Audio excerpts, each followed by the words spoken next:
Welcome back, True Seeker. It is the Ides of March. And if you don't know what the Ides of March is about, is to remember the assassination of Caesar in the Roman Senate in 44 BC. And the date is connected to political assassination. So we have this big political issue. We have the story of the Georgia Atlanta-based attorneys versus Donald Trump in light of the upcoming 2024 election. And now we have this huge moment in the story where the prosecutor is resigning largely due to a relationship that he's had with Fani Willis, which became a big spectacle in Black History Month. And again, what I'm going to show is just what a big scripted, sick joke this is and who's responsible for the sick joke. And again, I'm calling on all people in the world who come across this video, whether you like it or not, to have a conversation about this. I can't, it kills me that we're a decade into exposing what's going on and we can't find more people to talk about this subject. And it needs to be talked about because just witnessing what they're doing by the same patterns every single day, day after day, year after year, and the American people not catching on, it's just such a bad look for the people walking the earth at this day and age. And if you don't understand what I'm saying, just look at this, you guys. This is what I'm demonstrating every day. This is a big win for Donald Trump today, right? And Donald Trump's this Jesuit-educated actor in the world of political theater, and he's been an actor in the world of Hollywood and reality TV. But notice, it is 91 days today before Donald Trump's birthday. 91 days. And who's resigning? Nathan Wade.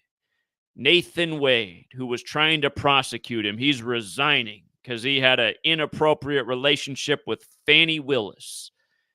And, you know, I mean, Fani, if you actually look up what Fani means, it's a nice thing. It's like to be successful, but it also has like a sexual kind of connotation, right? Like a woman's butt, her fanny.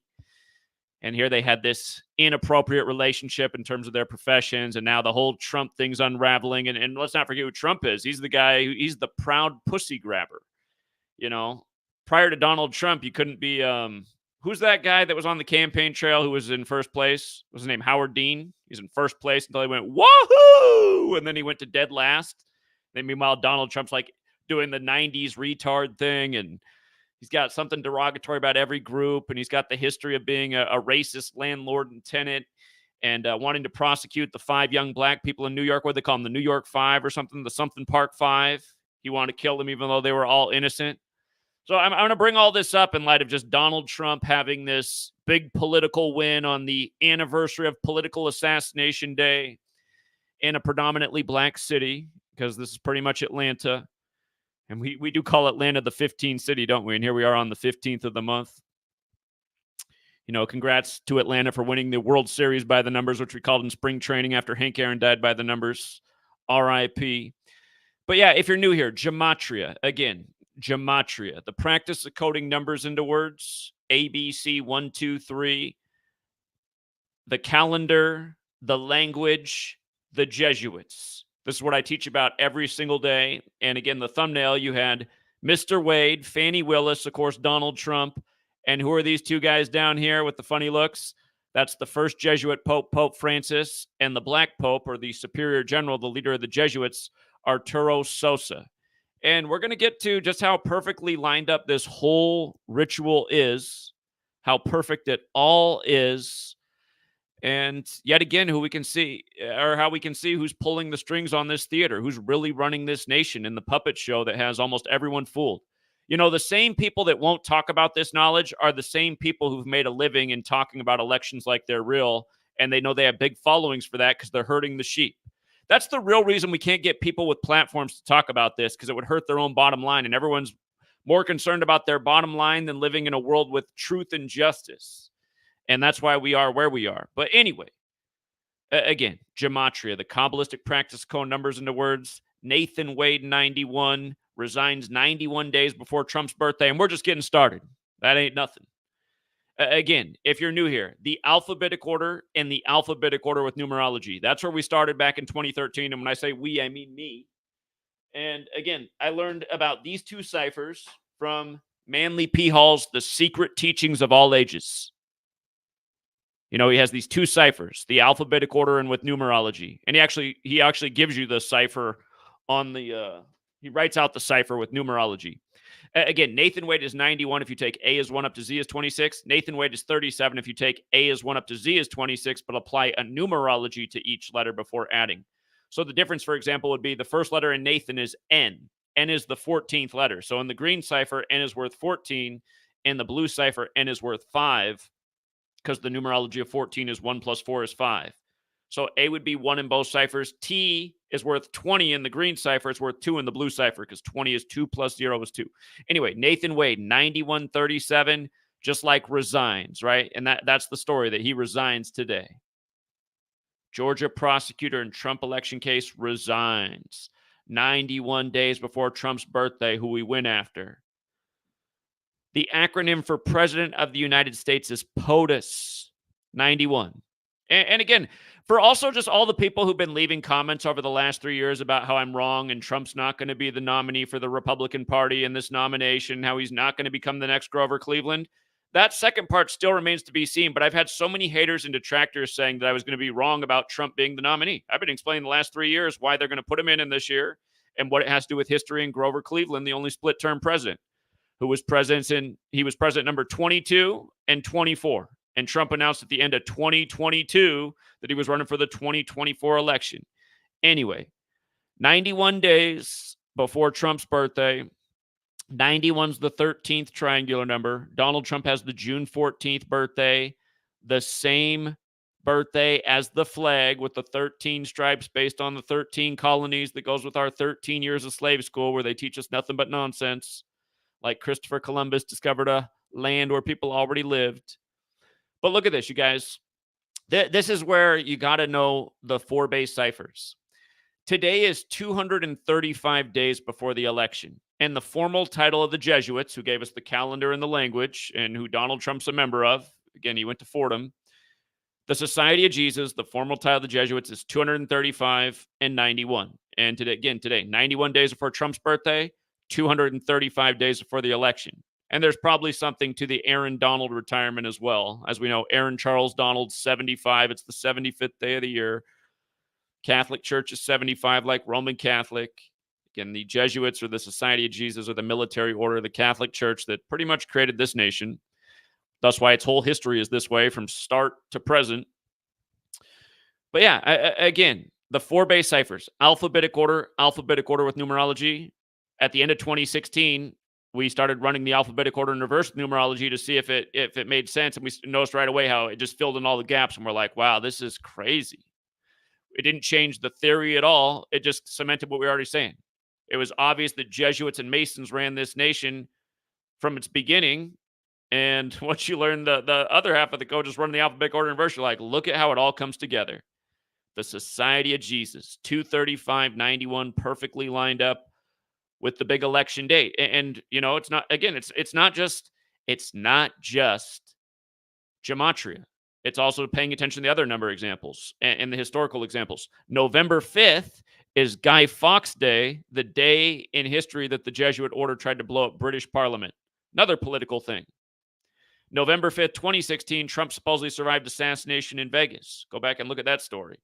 Remember the 5th of November, made famous in V for Vendetta. But November 5th is also like 115, and Donald Trump, he won election in 2016 and took office with the 115th Congress. And November 5th can be written 5/11, like 5/11. Donald Trump's 2015-2016 campaign to become president was 511 days, which isn't an arbitrary number. It's a number related to Saturn, which is the keeper of time. And the first Jesuit Pope, Pope Francis, is born on Saturnalia.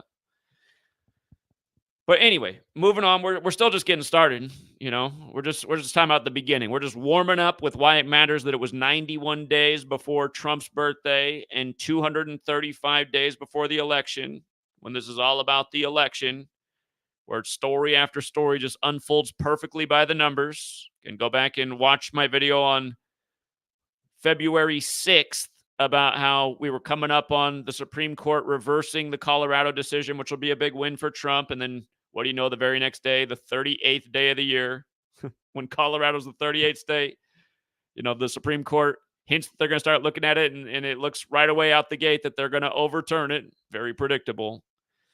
And then again, Colorado in reverse is 43, and it was a 4-3 decision that got him off the ballot, and then he's put back on the ballot on the 4th day of the 3rd month, the old inauguration day, and nobody blinks an eye. But you learn gematria, it all just makes way too much sense. So, and let's not forget, with regards to Trump in court, the best Jesuit ritual is still to come later this year, May 20th. The Jesuits celebrate May 20th as Cannonball Day because Ignatius Loyola, their founder, got shot by a cannonball, and he's scheduled to be in court with Judge Eileen Cannon, which will be the anniversary of Billy Cannon dying, which is all connected to Joe Burrow and what he did winning the championship over Clemson and also going to the Super Bowl against the team that drafted Billy Cannon, the Rams. Anyway, with regards to the Jesuits, again, the Society of Jesus, they also just go by the Jesuits or Jesuit. And just look, notice the overlap in the base ciphers with Willis and Jesuit. 84, 78, 42. Don't forget that 30. Don't forget that 21 either. 21 Savage had that big ritual the other year before the Falcons got beat down in the Super Bowl. He's an Atlanta rapper. But anyway, Atlanta's on the 84th meridian. We're going to get to how, it was February 16th that there were all the headlines about how long the inappropriate affair had been going on, which was 30 days from today. We're going to bring all this together, but I just want you to see right now, in light of the Jesuits, how Willis and Jesuit overlap, and it goes with, again, Atlanta being on the 84th meridian. The 42, today's date numerology is 42, the number stamped all over Black history, and Fox News and CNN, this is all they're talking about today, both networks that at the end of the day serve the same two-winged bird, as a left side and a right side, a Democrat and Republican wing, but leads both parties to the same place, the ongoing tyranny.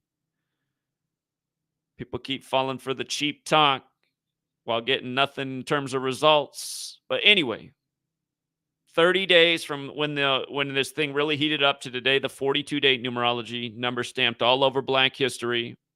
Again, it was February 15th that there were headlines like this everywhere. Witness says DA Fani Willis and Nathan Wade started a relationship years earlier than they claimed.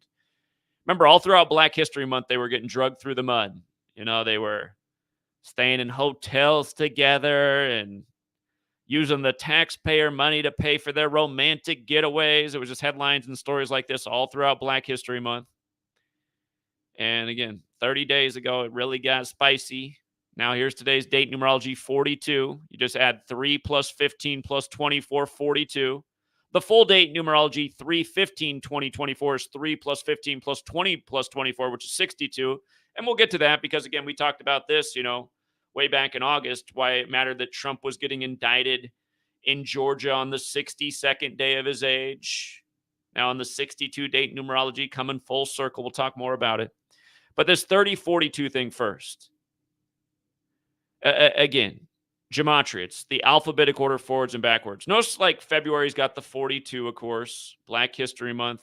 The N-word's got the 42 forwards, the 30 in reverse. Slavery's the opposite, 30 forwards, 42 in reverse, like Tuskegee, which was the syphilis experiment with Black men with 201 men in the control group. I'll tell you a name in history that equals 201 and 42, Muhammad Ali. But Tuskegee, the experiment, 30 and 42. Of course, Jackie in his 42 jersey. Martin is 30 and 42. Malcolm X. This list goes on. Huxtable, I don't know why I didn't put it up there. Huxtable's a 30-42. Cosby Show's a 30-42. There could have been more things on this list. But again, Willis. Fani Willis and Nathan Wade. Willis, 42, right? Today's 42 date numerology. You just look at the 42s alone. Willis, slavery, Tuskegee, Jackie, Martin, Malcolm X, Huxtable, Cosby Show. Again, they're trying to stir up a new civil war, which had a lot to do with slavery. And as we learn it in the history books, race. And, just a reminder who Lincoln blamed the Civil War on, the Jesuits. And again, Jesuits got that 42 as well, like slavery in Georgetown. Georgetown the other year paying out reparations. They paid out $100,000 and said they owe like over $1 billion, but it was the first payment towards the cause. again, you guys, it's just they do these things, the Jesuits, to keep people talking about and reparations. And at the end of the day, it's just like people fighting over the past. And it just brings about all these feelings because then poor white people look at it who've lived in predominantly, black neighborhoods, who grew up like that, like yours truly. Then they're starting thinking like, well, don't I deserve a reparation then too? I might as well just be an albino one.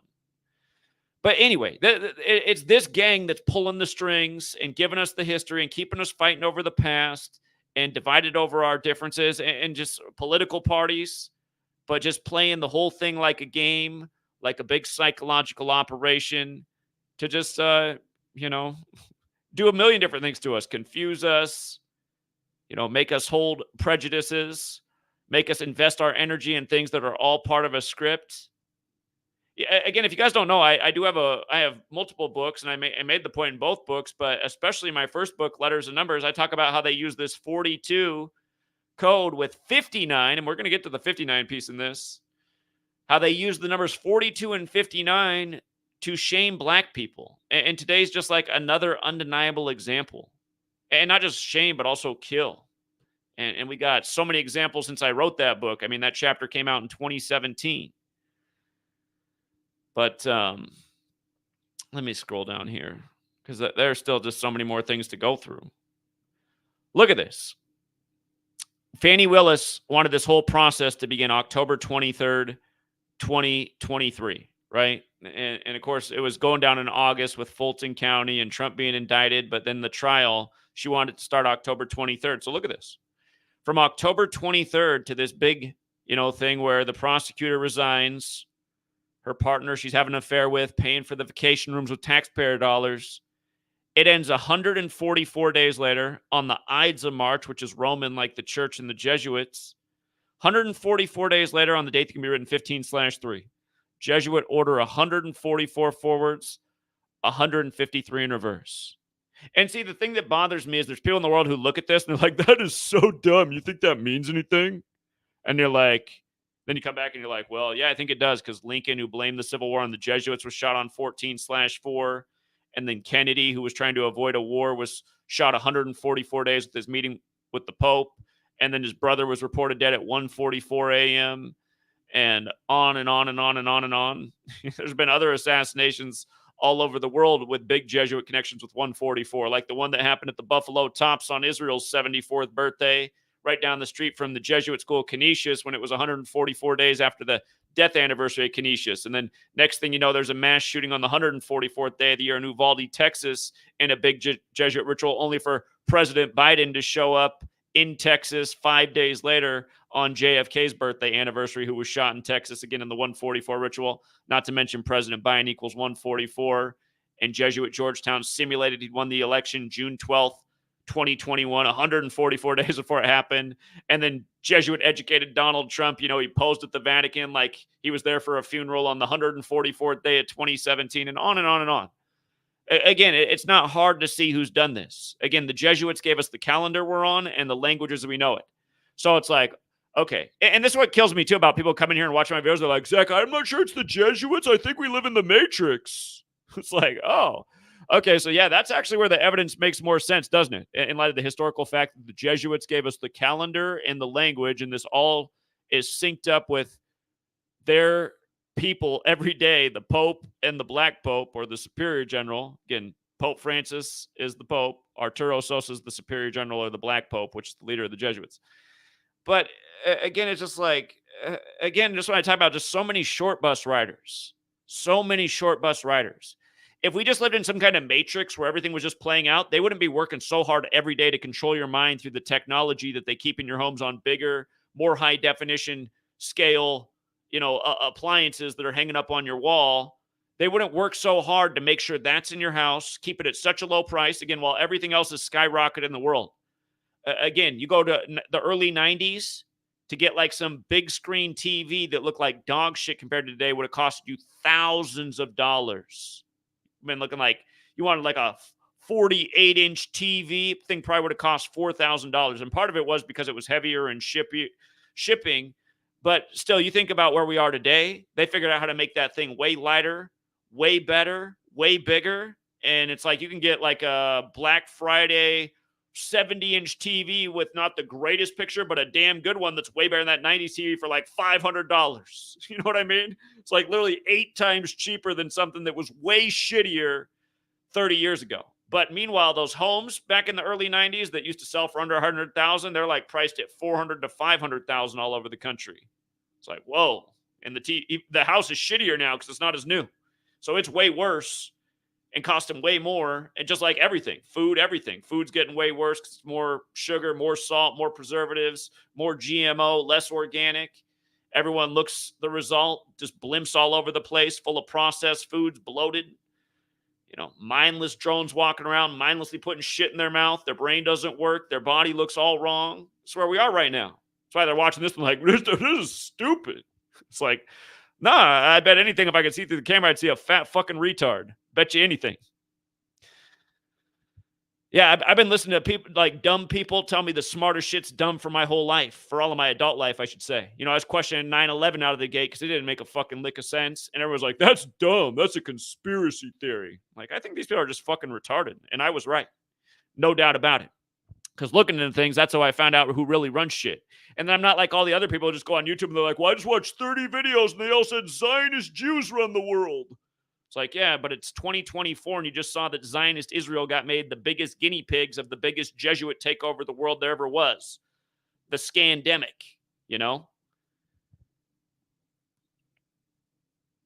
How many Jesuit rituals did we write about, call before they even played out with the old scandemic? But anyway, let's move on. Let's not forget the United States of America is 144, and that's why the capital got moved to where the Jesuits set up camp when they came across the Atlantic. That'd be Washington, D.C., Georgetown. By the way, today is the Ides of March, right? Again, this Roman day. It's got Gematria 56, and we haven't even gotten to the clinchers yet. Ides of March 56, like Society of Jesus.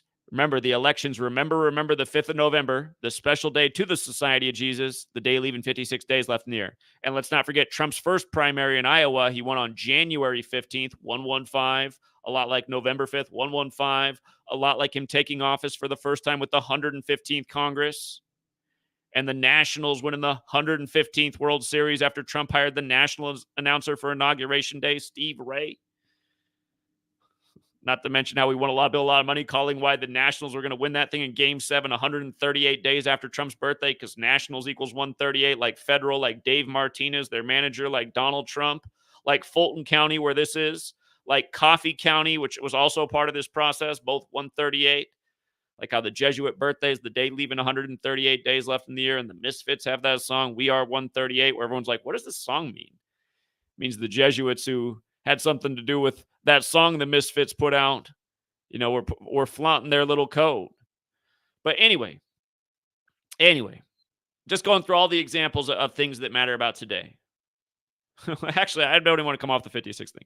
Let's not forget the Jesuit takeover of the world was in 2020 with their scandemic, 56 years after Trump's Jesuit education began at Fordham in 64.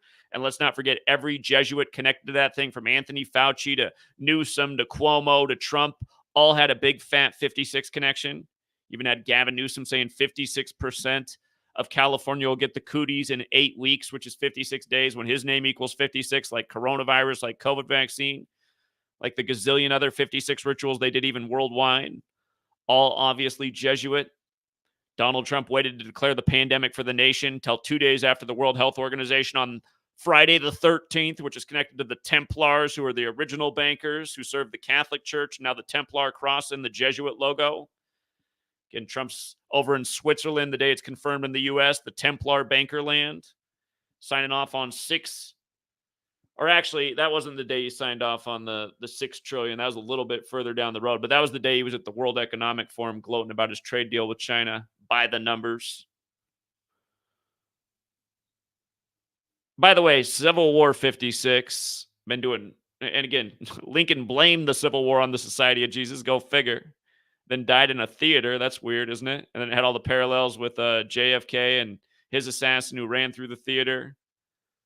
JFK riding around in a Lincoln, that Jordan Maxwell thing, all the parallels, which I expanded on in Letters and Numbers, plus showed the gematria side of it. Anyway, Today's the 75th day of the year. The leader of the Jesuits right now, the Superior General, is 75 years old. The founder of the Jesuits, Ignatius Loyola, his name equals 75, like Catholic Church, like Roman Catholic. But Wade's 75. On the 75th day of the year, he's the one getting made the example of. He's the focus of the news, having to resign. Again, it's pretty much Atlanta. We've called Atlanta the 15 city forever. Atlanta also equals 120, which is the 15th triangular number. And this headline right here from Fox News, he's out, right? This is a big win for Trump. Look at the overlap with he's out and Trump. 88, 25, 74, 47 reflections, 29. And just all the rituals with Trump and these numbers over the years. You know, one of the best of all time is Elizabeth equals 88, like purple, like Queen Elizabeth, and the royal family wears purple. And he came out to Queen, we are the champions, 88 days after the Queen's birthday, the first time he appeared at his convention in Cleveland that year. Trump in 20, or he's out, Trump 25, so is Pope, so is Vatican. This year, the Super Bowl won with 25 points, the first ever on the Vatican's birthday. When Trump first became president, his Patriots, said he talked so much about how much he was cheering for the Patriots because he loved Brady and Belichick. They had the 25-point comeback on 2/5 over Atlanta. Falcons equals 25. Don't think that's not connected to right now with what's going on, because that's how these people work.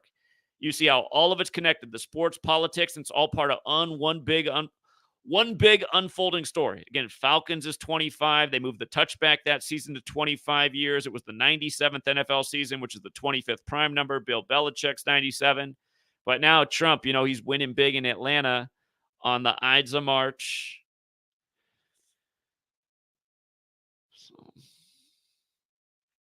The Pope also blessed Super Bowl 51, where Tom Brady, who once kissed the other Pope's hand, John Paul II, again, he had that big comeback. And don't forget, who told you before that Super Bowl it was a lock for Brady and it was going to be all about 25. I wish they never deleted my channel from back then because you could watch all the hate in the world from that video.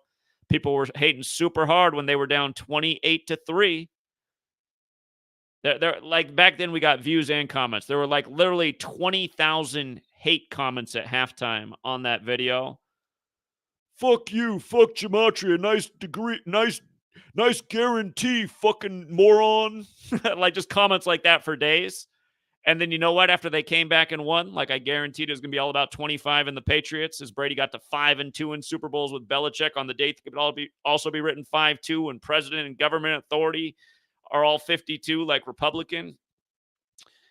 There was crickets. There wasn't like hardly any more comments after they came back and won. All this hate at halftime, the third quarter, just like literally 20,000 shit-talking comments once they came back and won. There were a few comments once they came back and won, but it wasn't nothing compared to all the hate. And again, that shows you something about the way the world is too. If you can get 20,000 hate comments because people spoke too soon, and then maybe it ended up getting like 500 nice comments, it wasn't more than that. The video got a ton of comments. Had like upwards of 1 million views. But that's how it was. It was like for every 500 comments, there was just, like I said, 20,000 people just talking super shit.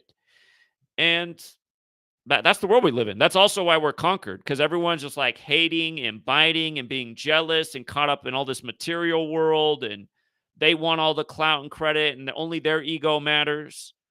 That's why we are where we are. And it's like, really, I made that video for everyone so they can do the same things that everyone else in this community who's prospered from it can do.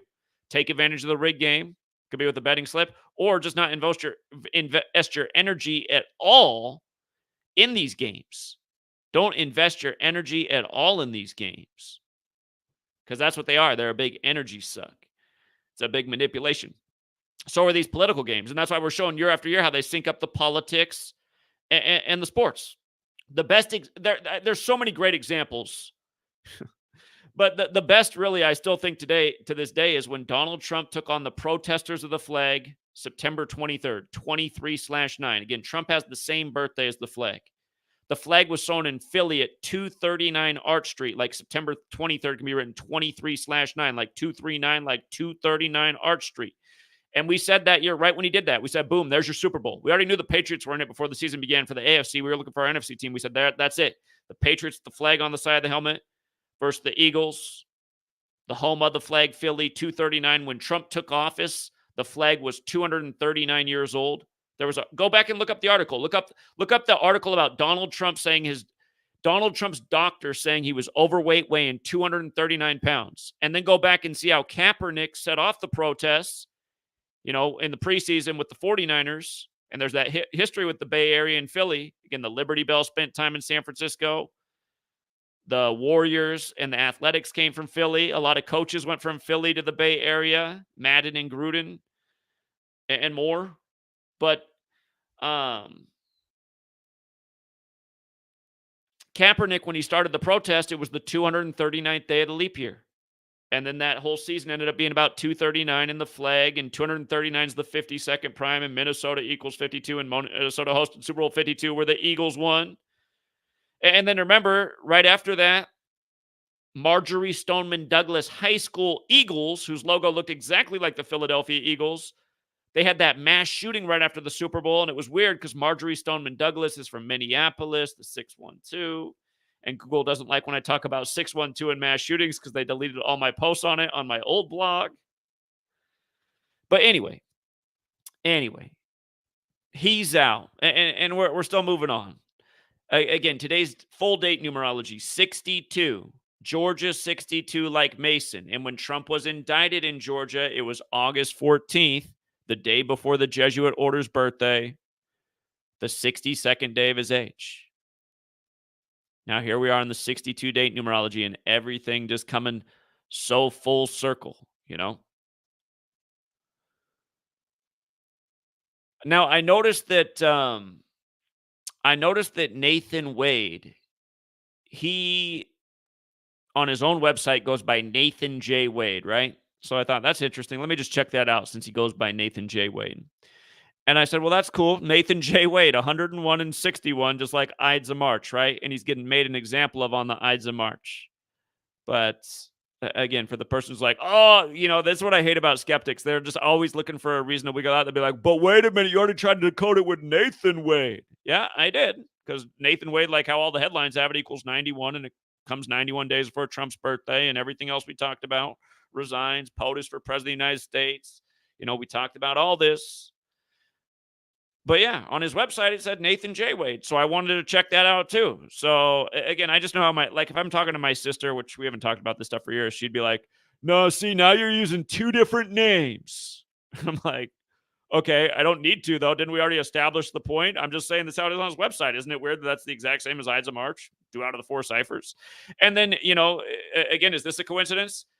Fani Willis's birthday is October 27th, which means from today to her birthday is a span of 227 days. The phrase that goes with today is beware the Ides, which is 227 when you run the alphabetic order in reverse. And Arturo Sosa, today's 124 days after his birthday, the leader of the Jesuits, the leader of the Society of Jesus. It's 124 days after his birthday, and beware the Ides is 124 forwards. Again, that's the motto. And I'll remind you something. It was 2017. Yes, it was. It was 2017. It was right. Yeah, 2017 was a rough year for me in terms of having content and just like getting shut down.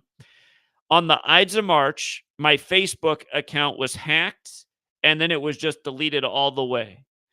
And if you guys don't know this, Facebook's headquarters, you can look it up. It's at One Hacker Way. Their headquarter address is literally number one. Hacker Way. That's where Facebook's headquartered in California. And Facebook was established the exact same day, which was February 4th, 2004, the exact same day that the U.S. military's technology wing, DARPA, concluded their program called LifeLog, which was similar to Facebook, mostly about collecting people's data and information and getting people to log events about their life. Now, see that the skeptic will look and they'll point out all these other things that were part of LifeLog that aren't part of Facebook. And it's like, yeah, okay, we didn't say it's the exact same as LifeLog. We're saying look at the parallels and what are the odds that it would end the same day Facebook launched in light of everything else we know about Facebook. Like Mark Zuckerberg being born in 84 on the same day as Israel, which was born in 48. And him going around with that hoodie in the early years that had the Star of David on the inside of it. And again, if you look into Gematria, you'll see the Jesuits clearly created Israel by the numbers of the Catholic Old Testament. There's 145 more chapters in the Catholic Old Testament. His birthday is 14/5, and Catholic equals 145, like David Ben-Gurion, the first prime minister, plus a million other things. Anyway, all these layers, right? The 91 thing, that's a big layer in this. That's the easiest layer to explain to anybody. But then all understanding the little Jesuit history and the number rituals. And again, for the person who comes here and laughs at this, I want you to go back and look at this and tell me how funny it is. John Thompson, the first black head coach to win the college basketball championship in 84, did it for Jesuit Georgetown. And then remind me what age he died at. He died at age 78 on a Sunday with 78 date numerology. And then 666 days later, or if it wasn't that, it was either that or 66 weeks and 6 days. Could have been that as well. They renamed the court John Thompson Court. But in the same cipher where Willis and Jesuit are 84 and 78, so is the word Sunday. And Sunday is also 21 in the same cipher where Jesuit is as well. Not an accident. But John Thompson, Thompson, the Georgetown coach, again, dead at 78, won it in 84, and died unexpectedly while vacationing, like so many others who've been a lot younger than him. And a gazillion other examples too, talk about these same numbers in so many rituals. And it's like in a month, I probably won't even remember that I covered this about Fani Willis and Nathan Wade. Because, there's like a million good examples in the past that I can't recall at all because we're always covering new stuff. I remember the core numbers, but it's so easy to forget the rituals because they're just doing the same stuff day after day. But again, to quick recap, 91. Where all the deniers' explanation for how this stuff is a coincidence every day. This right here, I've talked about 30 and 42 in this race shaming so many times. Seriously, 30 days from the day they were really their names were really dragged through the mud until this climax today on the 42 date numerology. Oh, I got to hit the 59 piece. Again, the book I wrote in 2017. The 18th chapter about how they racially shame people by the 42-59 code. And I explain how other numbers matter, but I always say how 42 and 59 is like Motown coming out in 59 on the 42nd parallel in Detroit. It's like Black History Month where February is 42, typically ends on the 59th day. Slave 59, slavery 42. So many rituals with these numbers. And I forgot to hit the 59 piece of this. But yeah, all these layers as we scroll through.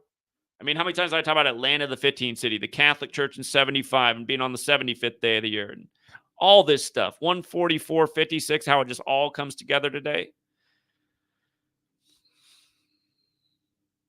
But here's the 59 piece. Pope Francis, right? Here, I'm just going to show you like this. This is how you do it. Date duration calculator, right? Today, March 15th, 2024, the Pope's birthday is the first day of Saturnalia, December 17th. He was born in 1936. He'd make it to age 88 if he lives through the rest of the year. He's 87 right now. And again, it's wild that the Superior General's 75 and he's 87 because the founder of the Jesuits, Ignatius of Loyola, his name's 75 forwards, 87 in reverse. Catholic Church is 75. The Catholic Church is 87. But anyway, today's 277 days to the Pope's upcoming birthday, right? And notice. Well, here, I'm going to go to Number Empire, first of all. Number Empire is a great place. You can use Derek's calculator, too. But Number Empire, 277, it tells you it's the 59th prime number, right? 59. And 59... words slave, Negro, blues, Rasta, Obama's Secret Service name, renegade. They're all 59 with the most simple cipher. Slave, Negro, blues, Rasta. Again, Motown in 59. Whoops, not both words at once. Motown in 59. Black History Month, typically on the 59th day of the year, except for in a leap year. And again, Obama's Secret Service name right here, renegade. Renegade 59. His book. Did you see how Renegade's the first of those words that's not 76 in reverse? The rest of them are 76. Slave is 76. Barack Obama is 76. Acts 76. Famous verse about slavery in the 44th book of the Bible, like Obama number 44. He put out his book, A Promised Land, on the day leaving 44 days left in the year. And a promised land is 59 and 76 like slave. What Obama just did in his movie with all the 76s and then everyone's phones going down, that being the big scare 76 days after that movie came out on Netflix. And everything else we talked about with that. You guys remember just the other week in the United States of amnesia, it's easy to remember, forget everything. But again, when AT&T and the providers went down for a lot of people and the news went crazy about it and compared it to the Obama's movie, can't think of the name of it right now. The Obama Power Grid movie that Netflix got everyone to see at the end of last year. Anyhow, in that book, again, the white lion makes landfall on the beach, and they show you the signal 1619. That's the only communication on the radio signal in that movie, 1619. Again, in 1619, the white lion was the first slave ship to arrive in America. He codes that in the movie. And again, that's Acts 7:6, about 400 years of slavery. 400 years after slavery began in America, you had COVID come to the U.S. And the next verse in the Bible in Acts after the 400 years of slavery is that nation gets punished. And that's Acts 7:7. Like how this nation's capital is on the 77th meridian in the United States equals 77. But yeah, all this stuff. It's just, it's all ritual. It's all biblical. It's clearly the church. I don't know where anyone has a reasonable argument that all this is coincidence and the theory's wrong. Again, it all goes back to the same moment in history. The calendar, the language, and the Jesuits clearly did it. That's what goes down in his storybooks even. These people make a mockery of us every day. And see, people, that's what's wrong with the world. That's why, again, I'm not a religious person, but I was raised Lutheran, and the things that always stuck with me about my Christian upbringing was, live by the golden rule, treat other people the way you want to be treated, and make your life about truth and justice. I mean, that's why we don't need, Jesus wasn't a Christian to remind Christians. Jesus was not a Christian. But really, if you could boil down everything about Jesus, the three most important things that he taught were those things: golden rule, truth, justice. Imagine everybody's about it. Imagine you had more clout in society if you were a righteous person. And you start listening to like some men going their own way podcast, they'll be saying the reason society is so bad is because the women chase all the wrong things, so then the men end up being all about all the wrong things. Again, you can't blame anything on one gender, but in a way, it is kind of true. Men are doing everything for the women. Most women in this society, would they value an honest truth teller or a guy who's totally sold out and is making tens of millions of dollars and is a really bad person? And we all sadly know the answer to that question for most women, but not all women too. You can't stereotype everybody. There's righteous women, there's righteous men. It's just the point is there's not enough righteous people in either gender. And everybody out here who pretends to be about the truth or like they're really into politics because they think that's what's going to save the country, it's just a joke at this point. You're either just a really dumb person or just, I just get sick of watching all these super popular political streams that got tens of thousands of viewers on YouTube. And again, they're selling everybody out for their own gain. Either that or they're just so ignorant. They're just contributing to the mass ignorance. But really, the only real conversation to be having about our political system is how corrupt it is, who's controlling it, and how the knowledge has been out for I want to say 10 years because I've been exposing it every day. But remember, I learned about this in a book that only shed light on the topic, didn't really break down anything. Again, this one right here. Manly P. Hall reveals the ciphers, but then kind of casts doubt on it and leaves it up to the reader to see if there's any merit to the code of letters and numbers in the alphabet. And I wish we could dig up Manly P. Hall from the grave and talk about why he died 201 days from his own birthday. And you know what? This printing of the book, the conclusion's written on page 201, which is weird. This is a great book. There's so much information in here, but and then you can't even blame people. You don't know. Maybe his publisher rewrote those sentences. Maybe his publisher's like, we want to cast doubt on this part. It's important that he doesn't. Hold on. We don't like the way he wrote about putting out these ciphers. We want to make it seem like maybe it's here, but illegitimate. Because really, again, what I've been teaching about, I learned about it from excerpts in this book. But again, I took the challenge. I said, well, let me see if there's something in this letters and numbers code, because I know there's something going on in this world with numbers and rituals. I've been watching it every day, at least since I was 18 years old when 9/11 happened and there was the big emergency on 911 and they wanted to just scare me out of everything. That's how this cabal operates. Nothing but fear, man. Nothing but fear, division, hate, jealousy. And again, I mean, the whole world could be up on the game. I just think about all the big platforms who try to take a shot at this work and tell their audience it was nonsense and to ignore it. All these supposed fake Christians who never showed their face a single time, never gave out their real name a single time, but claimed to be Christians and flat earthers, and that was the most important thing, and Gematria was stupid. Now they're not even here anymore, but spent a lot of time slandering yours truly, where it's like, man, imagine if they got this knowledge in those people's hands all these years back. Maybe we would have changed the world by now. Maybe this election will look totally different. People, maybe, like I was saying back then, from the earliest days, I was saying, yo, we got to be outside CNN every day. We got to be where the action is every day. There should be a group of people out in Atlanta right now on a corner sharing this knowledge, getting out the word, educating the people in there, just like in every city. I should be in Atlanta right now. Had the resources continued to flow and the funding come in when we were traveling across the nation instead of everything getting cut in half, which I still don't understand why that happened. This could have kept growing. We could have Team Gematria in major cities. Atlana'd be a good one to be in because we could be outside CNN every day exposing what a corrupt network that is. How hard that network is selling this country out. Isn't it amazing that people pay big cable bills to watch CNN and then have to sit through all those advertisements too? It's like the things people have money for, things people believe in and fall for, got to be under some kind of hypnosis and mind control. You're paying money and watching ads to keep CNN on?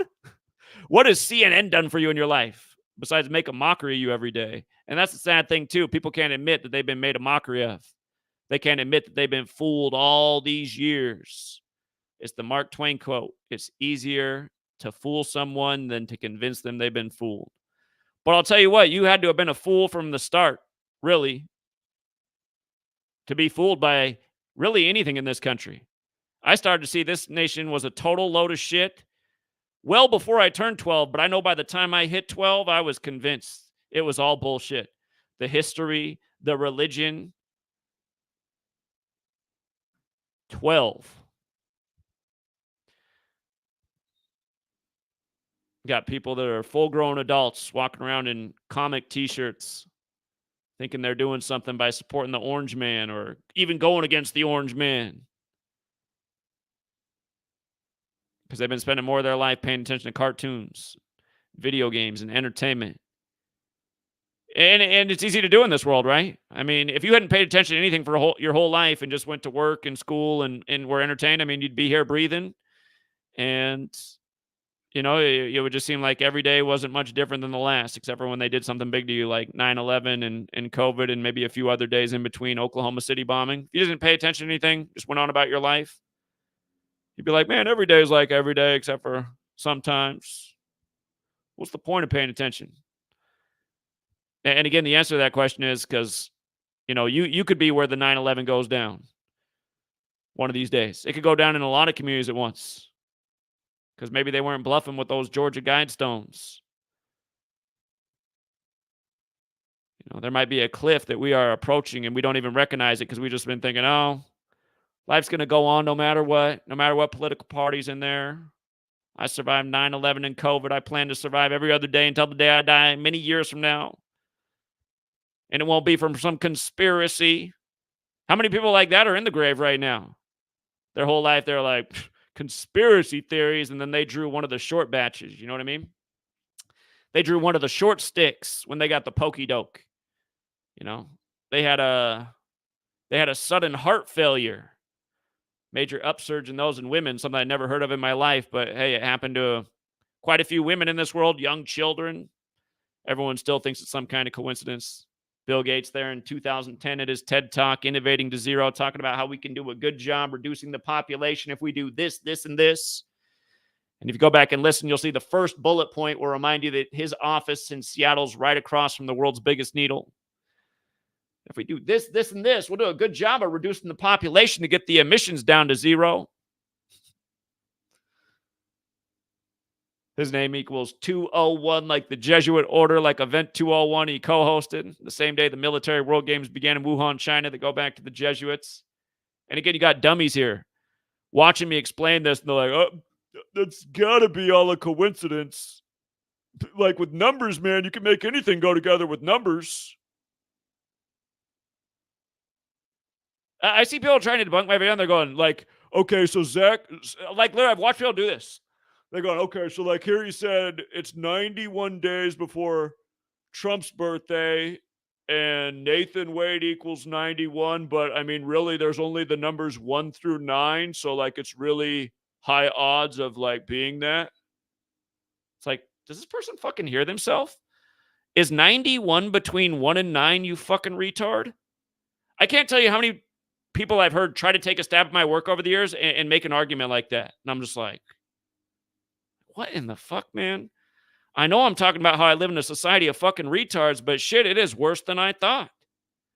That's what I think anytime my critics open their mouth. I think, God, whoever wrote those Georgia Guidestones, man, maybe I need to talk to them. Maybe we need to get on with the plan. I think it's overdue.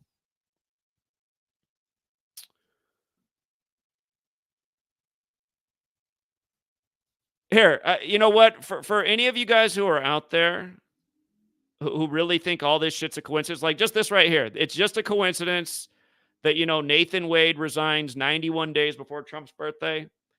Like, since obviously almost everyone in the country thinks that, since no one cares about the work that's been put out undeniably for over a decade, I mean, how many more elections do we need to call and expose before they happen? But yeah, these clowns like Brian at No Impact saying that Gematria doesn't reveal anything. And then out the other side of his mouth, he's telling all of his followers. I agree with everything Brian does almost, except for denounce my work. You'd think he would team up because he's trying to tell his audience that the Republicans and Democrats are all part of a big scripted show to keep the nation divided. It's like, how could you possibly tell your audience that, but then not want to share this information with them? You know? This anomaly character also talking shit about the work. You know, he'll collaborate and debate with Brian, but he won't with yours truly. And he's telling his audience Gematria doesn't mean anything, but he's saying he finally woke up to the two-party scheme and how he doesn't think he wants to support any of it anymore. It's like, well, dude, if you would have listened back in the day, maybe he would have never become famous and wealthy because he made a lot of money off the 2015, 2016 campaign of Trump, putting out the song I Like Trump and rode on that whole Trump wave. But now he's telling his audience that he realizes Trump's a fraud. It's like, why not come share with your audience the code of how Trump's whole career has been scripted from day one, which we've been exposing since every day of 2015. So we got one person in the room. We'll see if they're going to bring the debate. But if you're going to bring the debate, Sam the Shroom Man. I got to admit, I like his name. But again, mushrooms are not to be abused, but they can be very enlightening and life-changing. Anyway, we're going to bring on Sam the Shroom Man. And Sam the Shroom Man, if you think all this stuff's a coincidence, come out of the gate with an argument.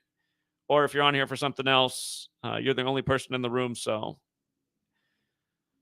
let me switch over the audio setting too, actually, so everyone can hear you just fine. Hello? All right. Sam the Shroom Man, you're on. Can you hear me? Yep. Hey, Zach. Yeah, I don't think any of this is a coincidence. That's sorry, that's not why I was calling in. But I do have a couple more things to add in that I just feel are like really crazy that you might want to know about. So I was reading your blog post about the May 20th thing, and there were so many things with May 20th, and I found even more things about May 20th and a couple other Jesuit dates too, but mainly May 20th. Did you know that this upcoming May 20th is Whit Monday or Pentecost Monday? Pentecost Monday this year, May 20th. Okay. Yeah, that's it says if you pull up the Wikipedia page, I don't know if you want to go ahead and do that. But it says it's Here, also while I'm known. doing this, let's remind people again who people are not familiar. May 20th is Cannonball Day to the Jesuit order. And recently, their former superior general died on that day by the numbers. His name equals 225, and it's the day leaving 225 days left in the year. That was Adolfo Nicholas. And then the year after that, or excuse me, the year before that, Billy Cannon died. Billy Cannon died on Cannonball Day, right as Joe Burrow transferred to LSU and then went on to have the exact same history as Billy Cannon. And then this year, Trump's sentenced to be in court with Judge Eileen Cannon on Cannonball Day. And again, Trump's Jesuit educated. So, and you look at, like, some people wonder if the Jesuits rewrote history. And again, right before they came into power, Christopher Columbus is in the history books. And Christopher Columbus died on May 20th in history. And what I can tell you about May 20th in light of the Jesuits as well is that date's written 20/5, like 205 in the majority of the world. And that 205 number is no slouch. Knights Templar equals 205, like United Kingdom equals 205, like Jerusalem equals 205. And again, the Templars used to have their headquarters in Jerusalem, and the Templar cross is in the middle of the Jesuit logo. And the Jesuits are essentially the modern day Templars. The Templars were ruined in Paris, France, and then the Jesuits were established hundreds of years later there. So in a way, you can see the Jesuits as the extension of the Templars. And that's why the whole beginning of the pandemic was this big Jesuit Templar thing, with Trump signing off in the land of where the Templars largely fled to in Europe, Switzerland, where the banks are. And that's why it gets so annoying to hear people always be like, Zionist Jew bankers run the world. It's like, no. It's not to say they're not a part of it.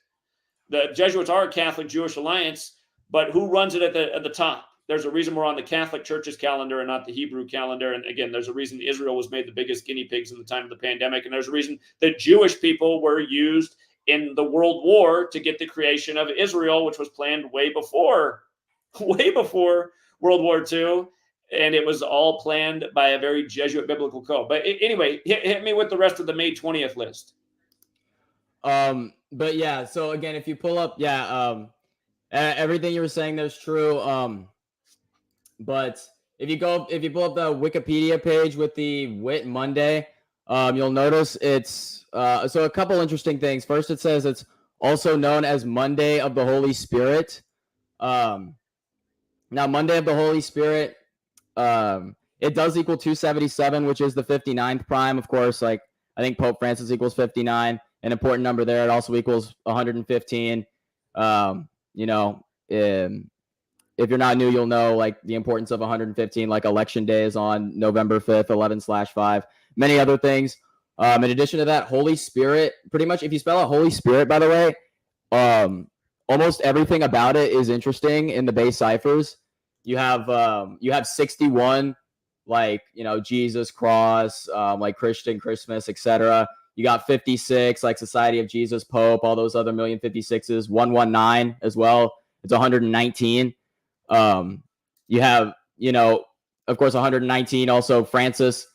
Is it Francis or Pope Francis that equals 119? One of the two. But this Francis. Francis and Vatican have overlap in several ciphers, including. Yeah, exactly. And by the way, when this next election happens, the winner takes office with the 119th Congress. Here, I want to remind people about one other thing with 119 that we've been talking about since 2015 with Trump. When Trump was running for president in 2015, when it all started, the hit show on Netflix was House of Cards. And Trump cards, again, are related to cards, and especially tarot cards, which there's 78 in the deck, and Trump turned 78 this year. And some people are saying that the market, which is just through the roof, is also a house of cards because it's been propped up by all this federal stimulus and just a bunch of like essentially made up crap to keep the numbers artificially just way through the roof. But the president in House of Cards is Francis Underwood, played by Kevin Spacey, who was going through the whole sexual assault thing at the same time Trump was. But the name Francis is 119. The name Underwood's 119. The name Donald's 119. Donald Trump was first called president-elect on November 9th, 119, the anniversary of the fall of the Berlin Wall. And yeah, I want to make that point. Yeah, go ahead. No, yeah, and speaking of that 119, of course, that number is also super important to Trump, which I'll talk about in a second. Like, but mainly just finishing with this Whit Monday thing. It's also noticed if you see in the Wikipedia page. By the way, the Whit Monday takes place. It's determined by the date of Easter, so it's the day. It's the day after Easter. Yeah, it's the day, or no, it's not the day. It's not the 50, day after Easter. Sorry, it's 50 days after Easter, which is interesting. Yeah, 50. Rommel equals 50, Washington equals 50, America equals 50, Jesuits equals 50, and the Jesuits set up camp in Washington or Georgetown. So yeah, 50 is a big number. 50 states, America 50. Go ahead. Yeah, and yeah, it also mentions the Catholic Church in there. It says that in the Catholic Church, it is the memorial of the Blessed Virgin Mary, Mother of the Church, marking the resumption of ordinary time. And, if you look at Monday does equal 72, like how Pentecost Monday, which is what it's called, also equals 72 as well. And, that's all. Like, you can also say how it's important to Passover as well. Passover is another 47, and there's a few other numbers there that I was looking at, like how Easter's another 68, for example. But Whit Sunday also equals 144, and Whit Sunday is Pentecost is often called Whit Sunday. It's also called Whit Sunday. I see. And just another thing real quick here. I noticed how I didn't even know this until I read it in your post, but it is the day that Christopher Columbus died. Yeah. Yeah, and I was like, okay, wow, that's interesting for. And here's why that's so important too. Again, about the Templars existing before the Jesuits and Columbus dying right before the Jesuits were created. Again, some people describe Christopher Columbus as a pirate. The Templars became pirates at sea for part of history. And again, Knights Templar 205. He's dead on 20/5. And Columbus was a Jew who was paid for by the Vatican, so that Jewish Catholic alliance. By the way, there's a show out there called Nightfall about the fall of the Templars and what happened in France. And the story is that one of the Templars was cheating with the king's wife, which made him want to destroy the Templars. That's the way they foretell this, or that's the way they tell the story in the TV series. But right at the beginning of the Nightfall, Nightfall starts in Jerusalem and then it goes back to Paris, France, and gets you into that story. But one of the first scenes you see when they go back to France is the same guy who ends up cheating with the king's wife. He's a Templar who's very adamant about protecting the Jews in France. So right away, just bringing this narrative of kind of like the Catholic Church being safekeepers of the Jews. And you just think about that in light of history, in light of who really created Israel by the code, and how they were used essentially as guinea pigs in World War II. And then again, Israel also getting kind of used as guinea pigs in the pandemic. And again, I mean, they kind of put it all in front of you, in front of entertainment. Plus, if you look at history, it just all starts to make a ton of sense. So go ahead again. No, but yeah, that's pretty much like, yeah, summarizing with the whole Jesuits and a lot of people say, oh, it's just the Zionists and stuff. Like, if you just look more at history, if you research history more, and do your own discernment and not just go by what every article or news tells you. If you use your own discernment, you'll, you might come to a different conclusion. But yeah, so in addition, by the way, I don't know if you know it, but Sunday and Jesuit align in 3 out of the 4 ciphers. Yeah, no, I always talk about that 84, 21, 78. I mean, we talk about that every week in sports, man. Those numbers come up huge in sports when they're together. So, I'm very aware about Sunday and Jesuit. Yeah, exactly. But yeah, going back to the Columbus. So, Columbus is another 47 and 25, by the way. And Passover is also 47 as well. But what I want to get into with the Christopher Columbus, yeah, what was it? So here, people need to. We didn't make this point either. People need to understand that Ignatius of Loyola was shot with a cannonball on May 20th, And again, getting shot with a cannonball is a hand cannon. He got shot by a gun, essentially. So it's the day in history he was shot by a gun. And, if you guys recall, at the start of 2022, Joe Biden used this terminology of a cannon regarding the Second Amendment, and he was made fun of. People thought like he was just an old man speaking dumb. But we were pointing out then that, this is part of this ongoing Jesuit theme with how Ignatius of Loyola's life changed when he got shot with a cannon and put him on. When they did that, it was the 56th day of Joe Biden's age. And it wasn't long after Joe Burrow had lost in Super Bowl 56, who again is connected to Billy Cannon. But Joe Biden had that cannon claim. And then that same day, the other story that happened was the Cannon building was evacuated. And, I take it back.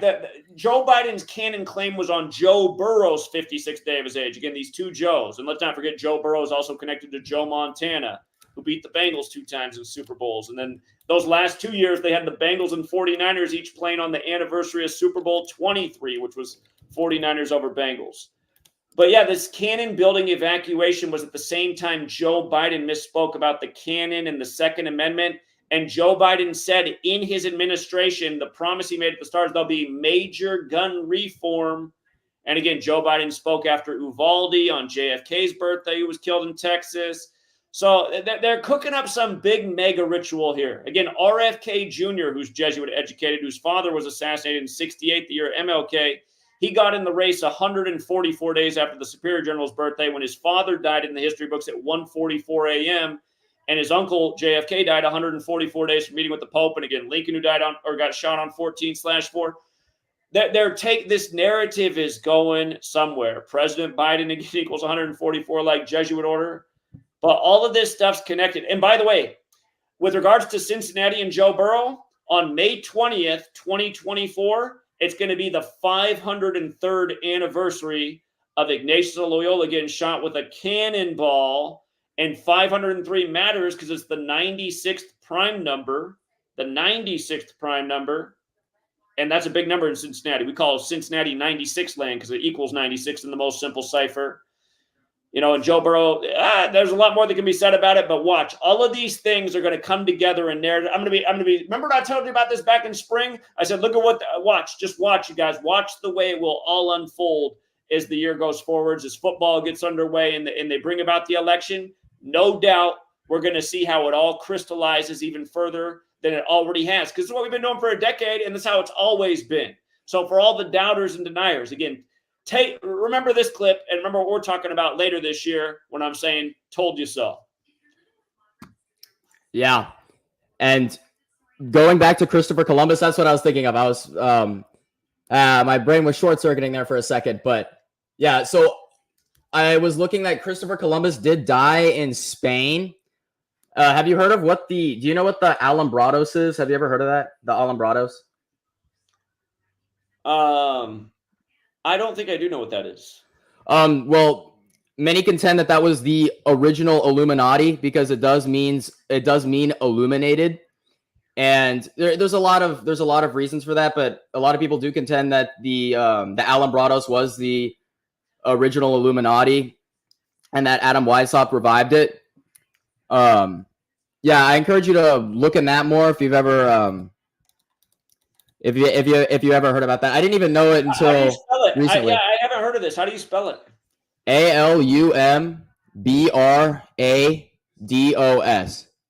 Alumbrados. Alumbrados. Okay, one word. All right, that's a new one for me. Yeah, there's things about it. I was mainly looking at it yesterday. I found this article talking about it. It was around back in like 2015, and I wish I had it on me, but it was saying a lot of stuff talking about the Alumbrados and about how there's a lot of links there. Again, I don't want to go too much on something I don't know enough of off the top of my head, but if you do look more into that, you'll find a lot of connections there. Like Ignatius of Loyola, for example, he was a member of the Alumbrados. Okay.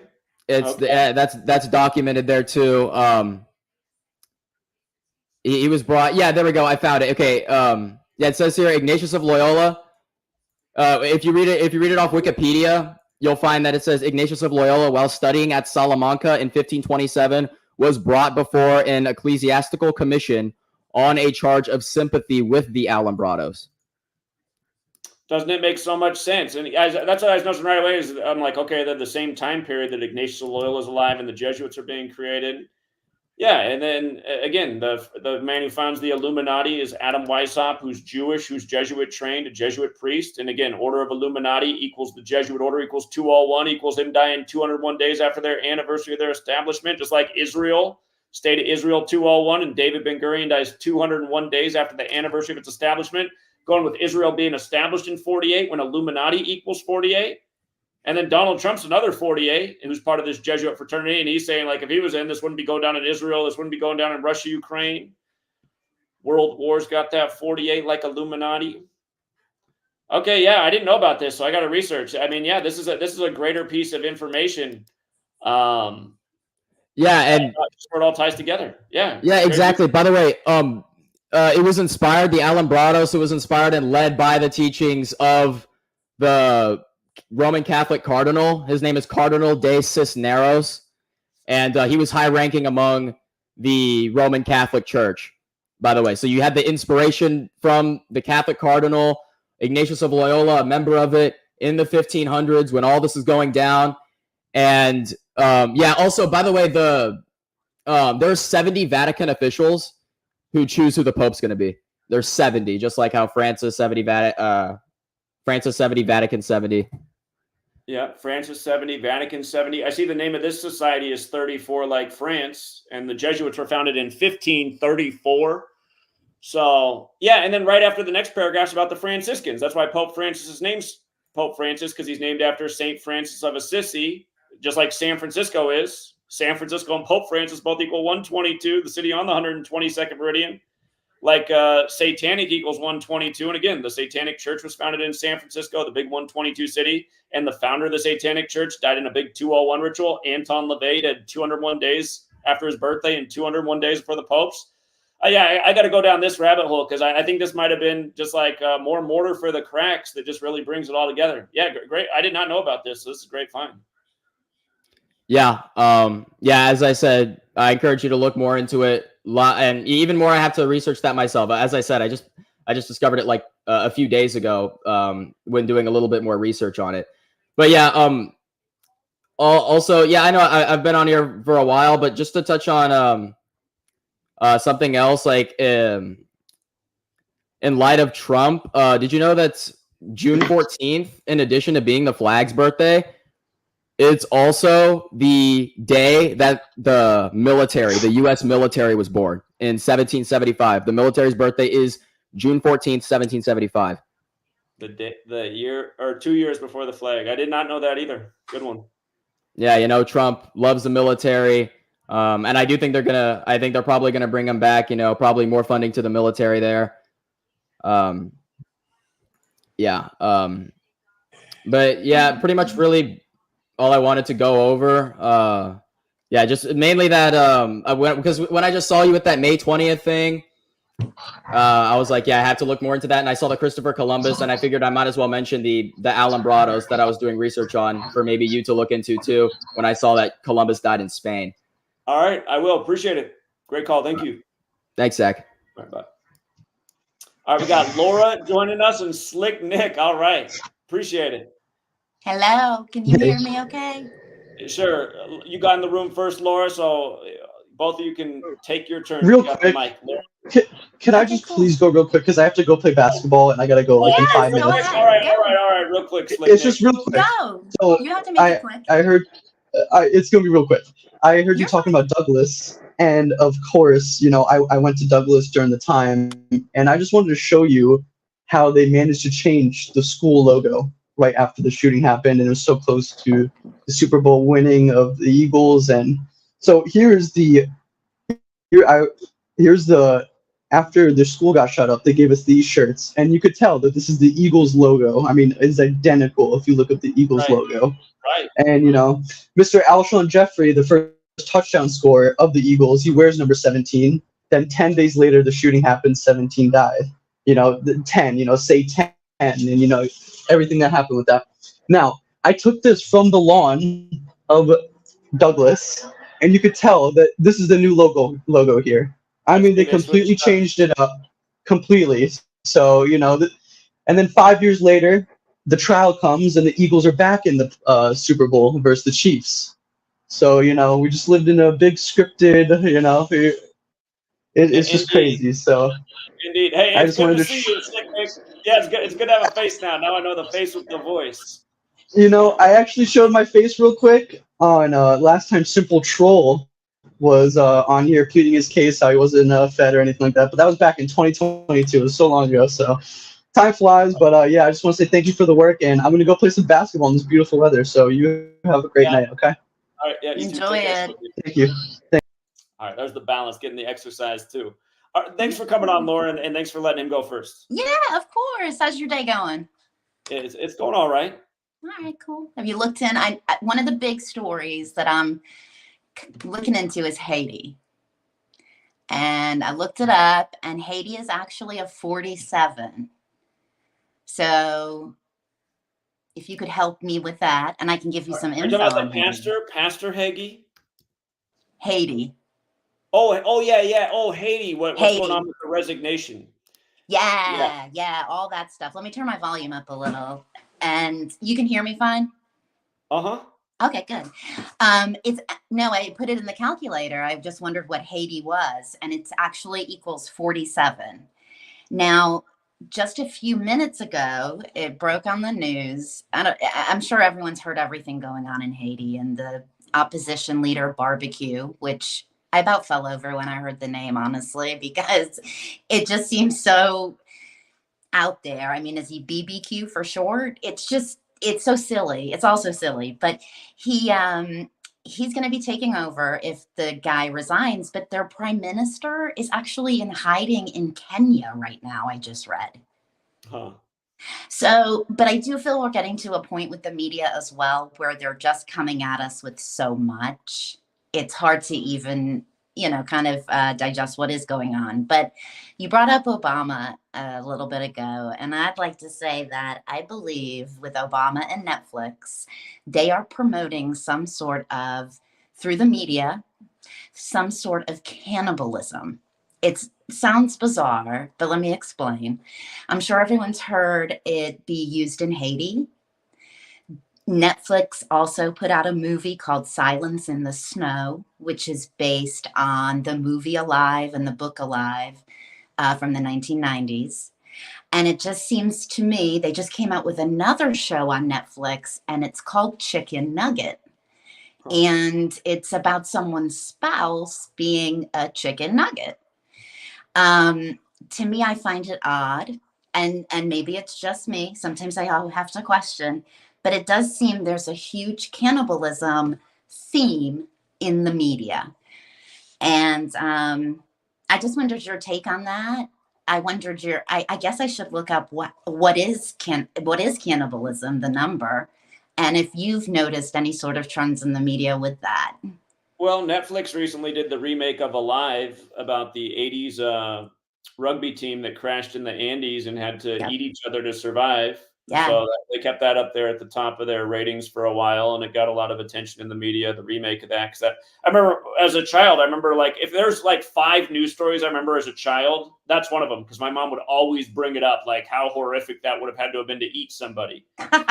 And I know Charleston Heston's movie Soylent Green, it's set for the year 2022, right? Where people are being tricked into eating other humans. Yeah. They don't realize they're eating other people.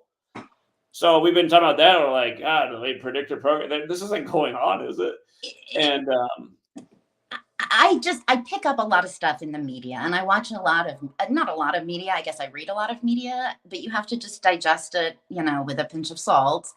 But yeah, I do feel there is a cannibalism kind of agenda in the background, and it's one of the creepiest agendas I've seen so far. And I think they put out some crazy ones. The point I was going to make is, like, if they really do have, you know, if they really did bring this to the ultimate cataclysm, that they turn off the power and leave it off for months, I mean, almost everyone's food would perish. No one's growing any of their own food. They're dependent on the supermarkets that would be raided. I mean, so you would probably have a very desperate situation in a lot of places, especially where there's big populations where people are killing each other to survive. And in that kind of world, you could see it possibly getting bad enough where maybe people are eating each other to just stay alive another day or another week.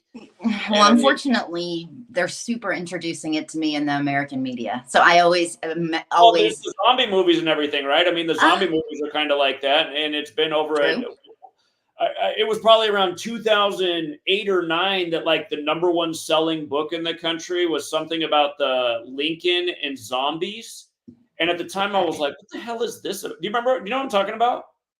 Lincoln and zombies? Yeah, I know it was before 2010. And yeah, somebody should help me look it up. There was something about, it was like a popular book. It had to do with zombies and Lincoln. And at the time I was like, what the hell kind of concept is this? But now that we're here in 2024, I'm like, I kind of see it now. Just like how they're talking about a new civil war, how there could be this big fallout. Yeah, no, I mean, it's the streets of America instead of the Andes. It could be. Now they filmed. You were talking about Atlanta. They filmed. What was the show called? The Walking Dead. They filmed that in a town just outside of Atlanta. Yeah, The Walking Dead starts in Atlanta, right? Old Civil War territory. Oh, people are correcting me in the chat. Maybe that's what it was. It was Lincoln and vampires, but still, even vampires feed on other people.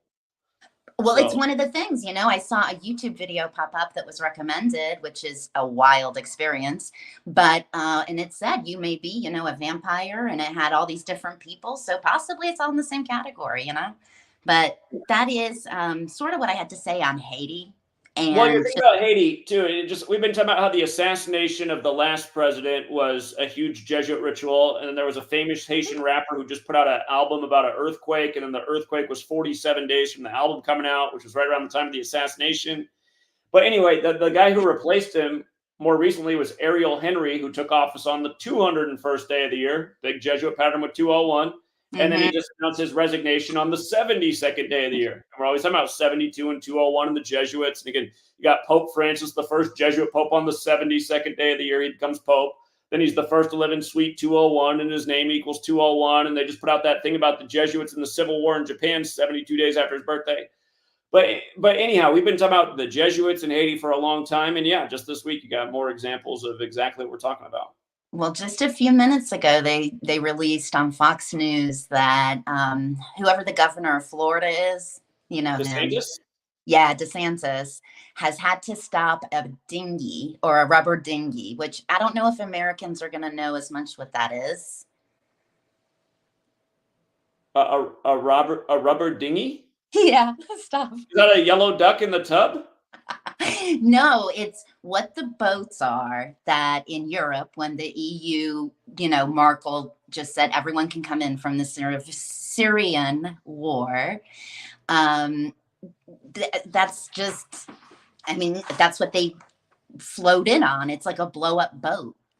But DeSantis has apparently just had to put like forces down to say they've intercepted a rubber dinghy. And I almost fell over when I read it, because that is such a British title. And when 2015 happened and the migrant crisis happened from Syria, I had no clue what a rubber dinghy was. But I followed a bunch of British people, and I was like, well, what's a rubber dinghy? And they said it's just a small blow up boat. And that's what I guess now. I didn't realize Haiti's only 500 miles from the American border until a few days ago. So I guess now DeSantis has intercepted a rubber dinghy, and I think it's America's first rubber dinghy. So that's something. Interesting.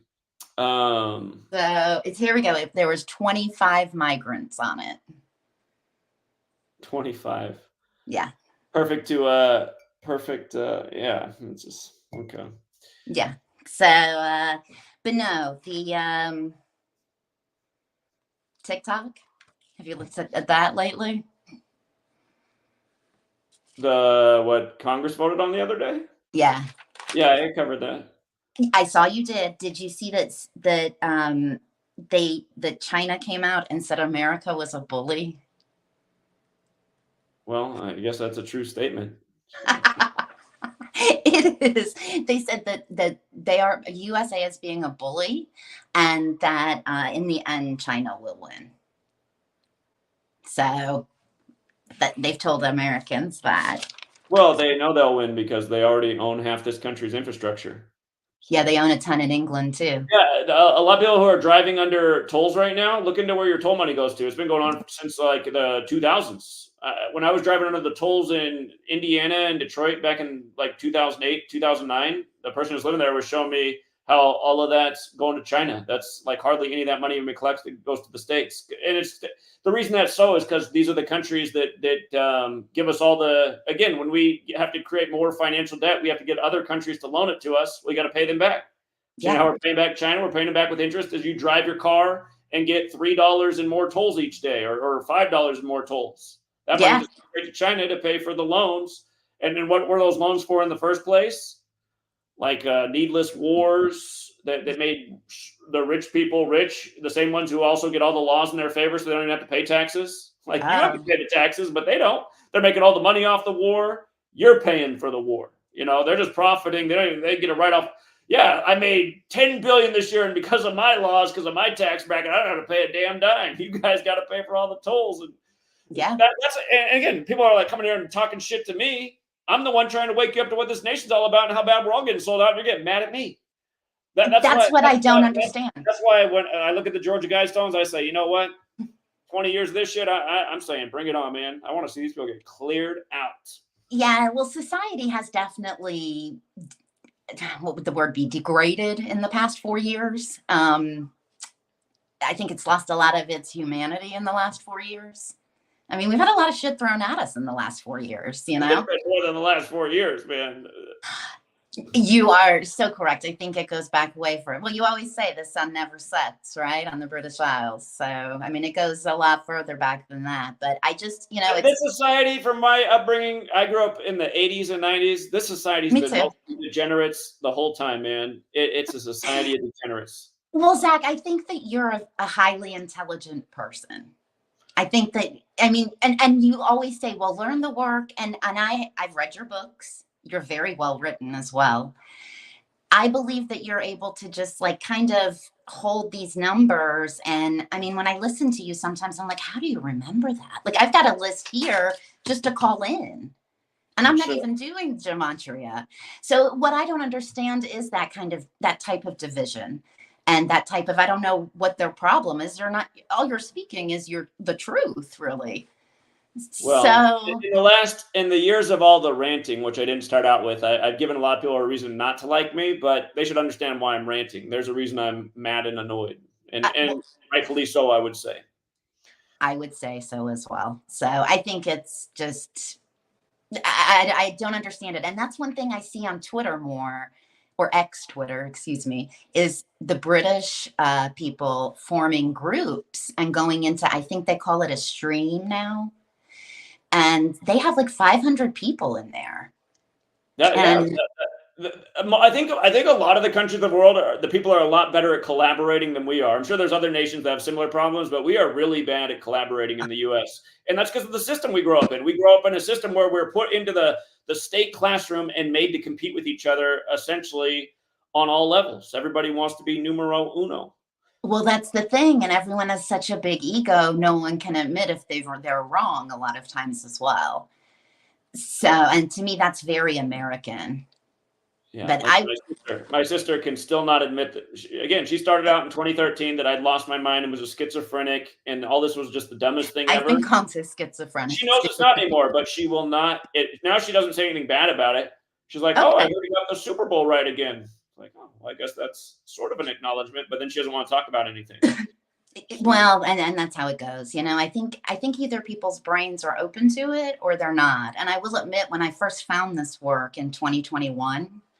It was extremely confusing to me and took me a long time to process and digest. So, I mean, but I feel now I feel Daily Mail really helped to kind of make me see gematria because they use the numbers just. They're one of the worst. You could argue that Daily Mail is the worst, and by the worst I mean the best for decoding headlines, and be like, look at what the Daily Mail. It never fails. It never fails, and it really was the ultimate goal, or the ultimate thing, that I was just like reading the articles day after day and just seeing your face and talking about the numbers, and I'm like, he's completely correct. I mean, they just had someone today, and it was their top story, who was 33 years old, and every day. It's like every day.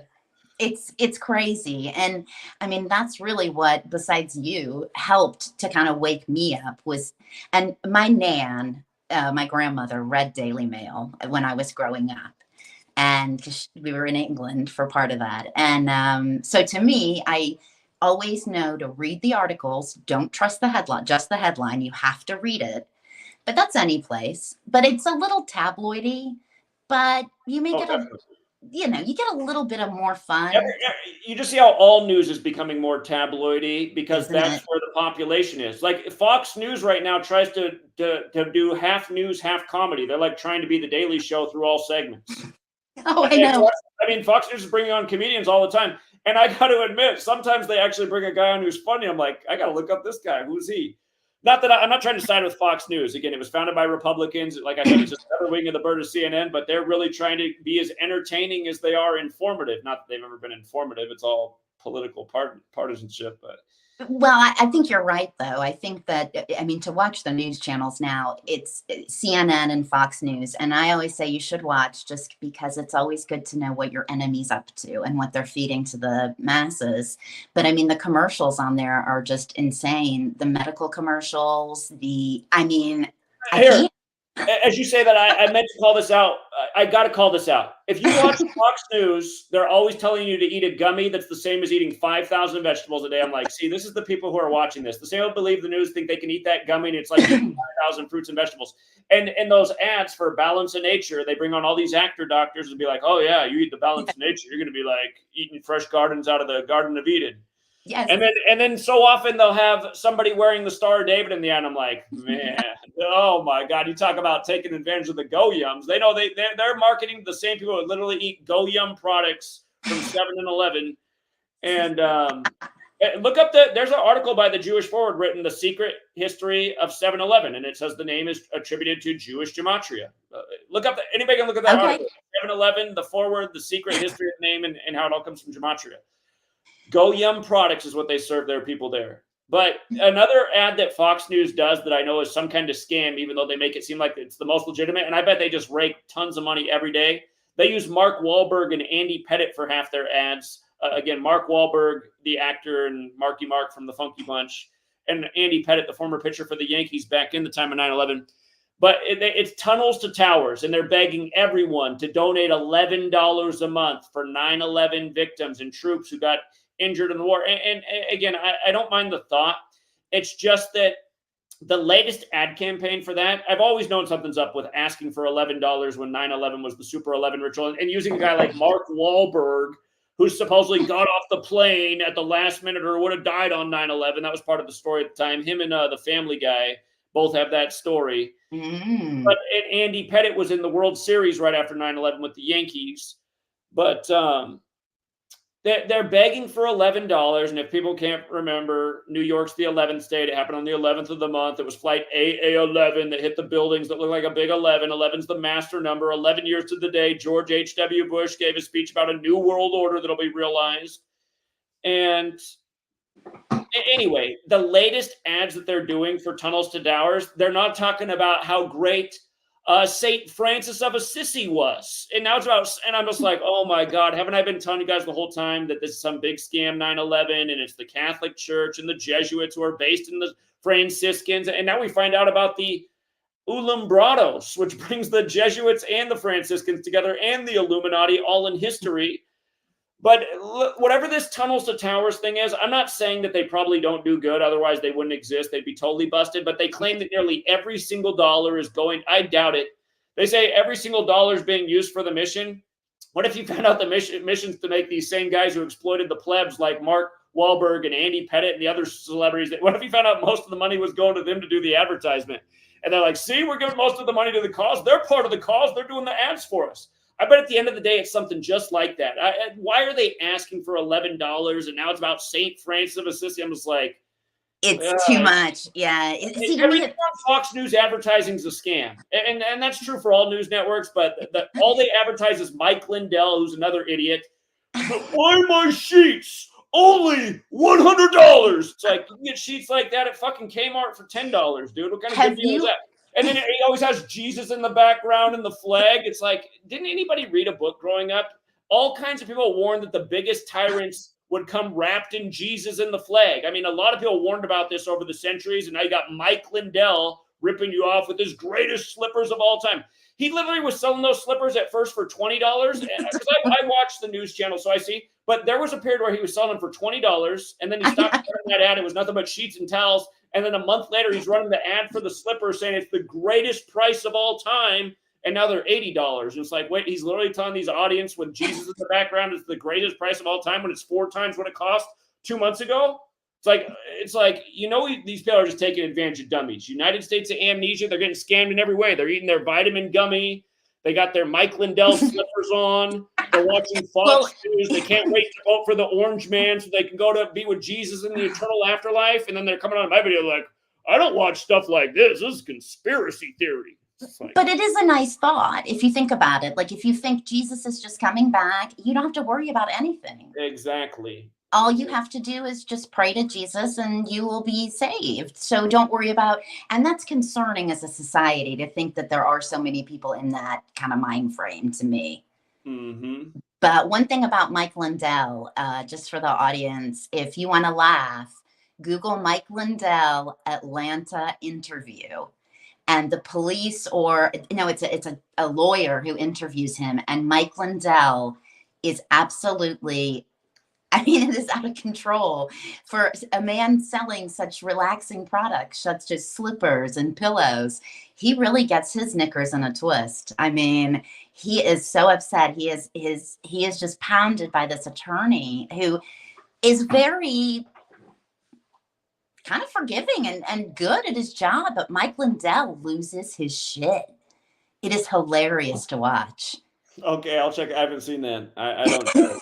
He's a con man. I mean, he gets on there and cons people with Jesus in the background. And that's what bothers me about all the religious people that don't catch on. How many religious cons are there in history? You don't see how you use this religion thing to con a group of people? I mean, Joel Osteen's doing it every weekend. Joel Osteen makes it seem like all Jesus ever talked about was getting wealthy. It's like, that wasn't really Jesus' message, but that's what Joel Osteen's preaching about every day. Oh, it's terrible. But I mean, that's what Q started out as in 2017 was a Jesus kind of thing. I mean, I never really was interested because they seemed so pro Jesus, but I just remember social media in like 2017, like that coming on to social media and it being very Jesus focused. And I believe those people are now extremely Jesus focused. I'll remind you, we just had the Joel Osteen church shooting by the numbers too, the day of the Super Bowl. Let's not forget about that one. And then they put up the follow-up stories by the numbers so you can see who's got him on payroll. Yeah, exactly. It's terrible. I mean, someone who reminds me of Joel Osteen, but is actually in the United Kingdom, is Sadiq Khan. And I think it might be the smile or something about him reminds me very much of Sadiq Khan. I don't know if you're aware of Sadiq Khan. The London mayor. Yeah, no, I've heard Sadiq Khan in the past. Okay, well, he's been in since 2016 he got voted in. And he has just driven London to it's awful. And I think you can probably relate being from Portland. Oh, yeah. Yeah. So, I mean, it's in a really, really bad place. And he came out on, the cameras and he says that he's getting bullied by Islamic extremists. And he started to cry. And the next day they put Ramadan lights up in London and he was there on the microphone celebrating and having a good time just because it is all political theater. And because I do follow a lot of British politics and I've looked into the educations of some of the people in UK politics. And it's not so much it's Jesuit like it is in America. I mean, it's basically everybody's Jesuit educated who's in a position of power. But there, it's these universities I've noticed that go back to, say, the 1600s. And some of them that aren't even the famous ones, say like not Oxford or, the famous ones you hear, just these small London colleges, and they go back to the 16th century. So in my opinion, the UK is a direct link, and I believe you're correct. I don't believe America ever broke free. Did you see what they did with the Concorde plane the other day? No. Well, you should Google New They don't York. use Concords anymore, right? You're talking about the old jets? Yes. Well, I remember it just because in the 90s I flew a ton, and it was the most popular thing. Sure. And I remember being at Heathrow Airport and catching a glimpse of it. I was probably like 15, but they just paraded it around New York City. It was just really weird and really looked very ritualistic. New York planes. Yeah, I Right. didn't realize this. I see it. It looks like it was the headline on Pi Day. Yep, there you go. So I thought that was kind of Well, interesting. you know what that reminds me of? This year, Pi Day was on the 74th day of the year. And of course, the World Trade Centers were on the 74th meridian. We know how special that number is to the cabal. Yeah, so I thought that was kind of interesting that they sort of paraded it around. It just was extremely ritualistic the way they did it. They had the Miracle on the Hudson too. It's just along the Yeah. Hudson River. So yeah, you have these. Yeah, it just, again, everything they do is like subliminal too. They just want to keep the same ideas in people's minds. They know a story like this. I mean, you got the One World Trade Center in the shop behind it, Statue of Liberty, Yeah. Miracle on the Hudson, Tom Hanks, 9/11, New York, New Babylon. I see it says weeks 22222. I'm gonna have to look into this. Yeah. I mean, it's just interesting to me how people don't notice it. And I notice things in the media that, it just is, but people don't see it. But yeah, so I found that kind of interesting the other day. It definitely seemed like some sort of ritual, especially with all the issues that Boeing's been having. Mm-hmm. They just had like a wheel fall off. I mean, it's like daily for them. Look at the Gematria Concorde. Concorde equals 77, like September 11th equals 77, like World Trade Center equals 77. Again, you had Flight 77 and the 77-foot tall Pentagon on 9/11. Concorde equals 41, like 9/11 happened on 41 date numerology, and Al-Qaeda's 41, like Saudi Arabia. And then the 139 is big number with Freemasonry in this country. America is also 139 and 40 like United States. And then again, USA is 41 and United States is also 77, and the nation's capital is on the 77 meridian. I bet if we look more into this and look from the parallels with 9/11 and the Miracle on the Hudson, I'm sure there's something else here. Well, just with the 7/7, because remember the UK, was that the date that they had the attack, their terrorist attack? Oh yeah, the 7/7 attacks. Yeah, exactly. Okay. Yeah. So I mean, there's that to put into it too, So absolutely. Yeah. Yeah. So anyway, but I thought that was pretty interesting. And British Airways Concorde, no doubt. Yeah. So okay, yeah, totally with those 7/7 attacks. Yeah. Symbolism. Yeah. So I mean, that was a crazy day for them, and that was obviously, to me, they traumatized the public. And then and especially nowadays, I mean, these people who are on these planes who like the door flies off. I mean, as someone okay, so get a load of this. That story from January 5th with Boeing, which has sent their tanks stocking.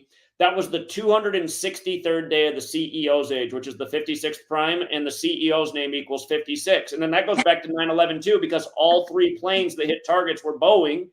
And you add up the flight numbers, 11, 77, and 175, it equals 263.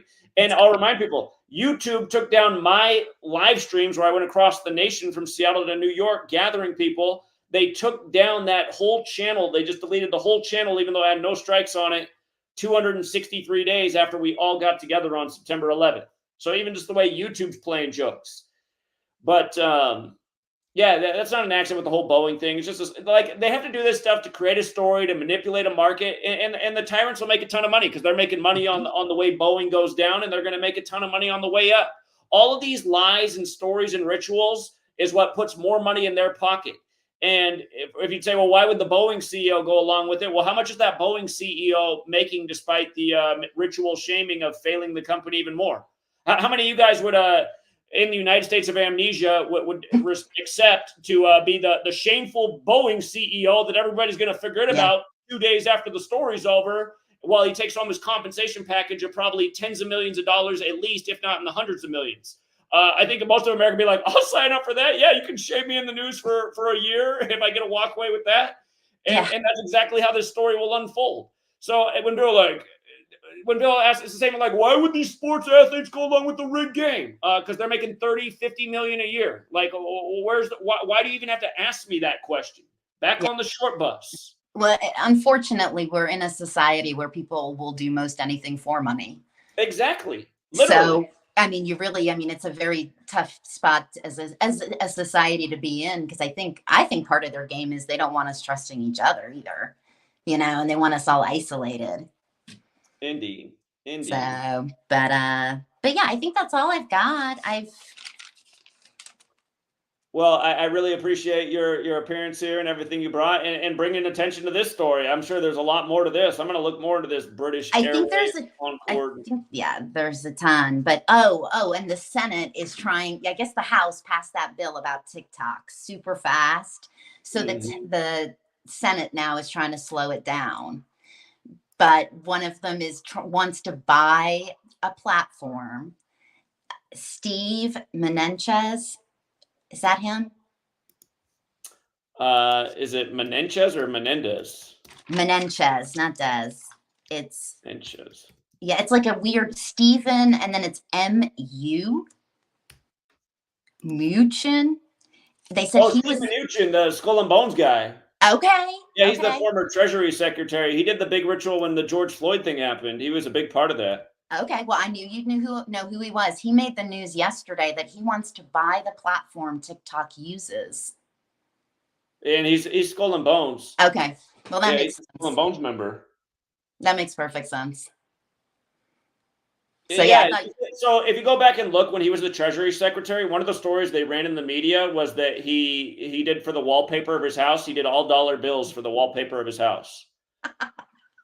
Well, I have a bar by my house that has dollar bills all over the walls. So.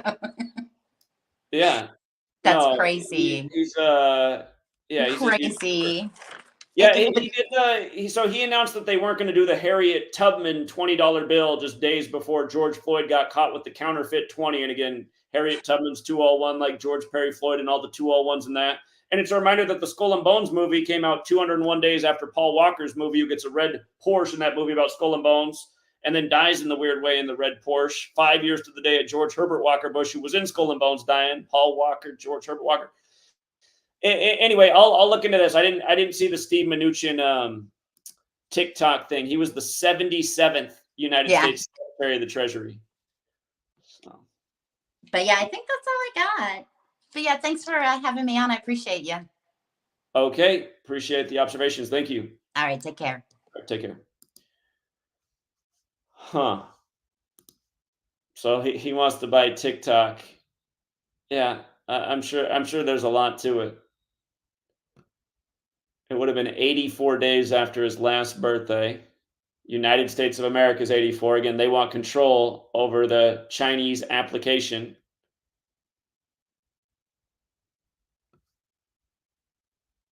The TikTok vote was 2 days ago. This story broke the day after.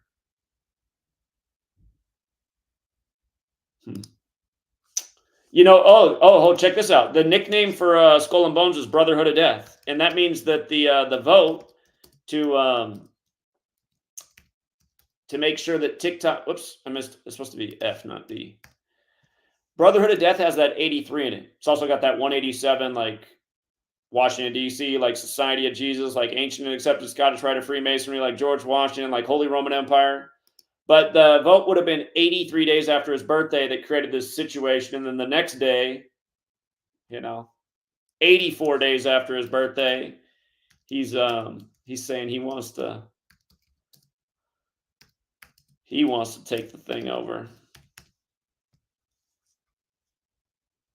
Again, United States of America, 84. You throw a the in front of it. It's 99, like it was named on 9/9, or 144 in reverse, like Jesuit order. And then the 132 matters because the U.S. was named on 9/9, 132 days from the establishment of the Illuminati on May 1st, 1776.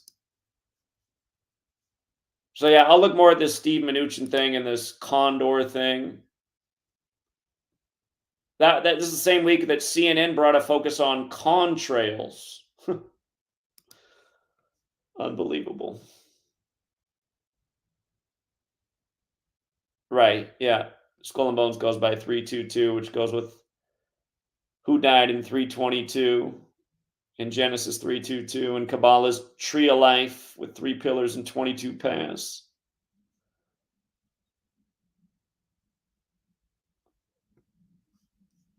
Steve Mnuchin is a movie producer?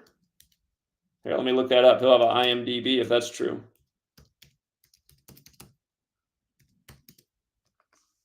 Steve Mnuchin, IMDb. Born on 12/21, born on the winter solstice in New York City. He's a producer and actor known for Mad Max, Fury Road. Okay, that's like about the apocalypse. He was in the original Mad Max. Oh my God, what's the tough guy actor? Oh my God, he did that. I can't believe, I must have the United States of amnesia.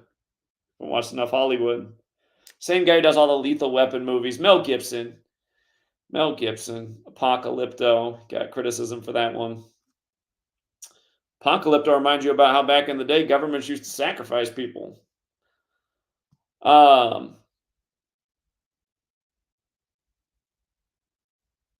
He's in Edge of Tomorrow. These are his movies. Mad Max. What was I saying about Mel Gibson did the conspiracy theory movie by the numbers. If you guys don't know this, I talked about this 1,000 times. Go back and look at how the conspiracy theory movie released on August 8th, 8/8, and 218 days from Mel Gibson's birthday. 8/8, 218 days from the star actor's birthday. Conspiracy theory movie that came out in the 90s, right before things got crazy. Okay, yeah, so he is Hollywood. And he wants to run TikTok. Oh, yeah. It's funny that it's so bad that we're like, is it worse to have our own country live and spy on us or the Chinese? Maybe things could be better in China.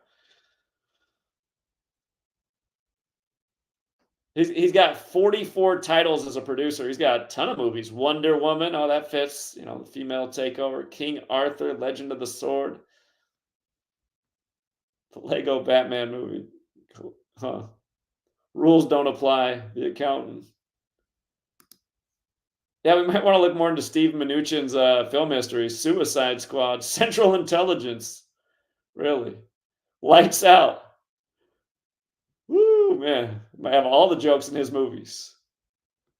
Mr. I Do My Black Mass. Yeah, of course. Entourage, huh?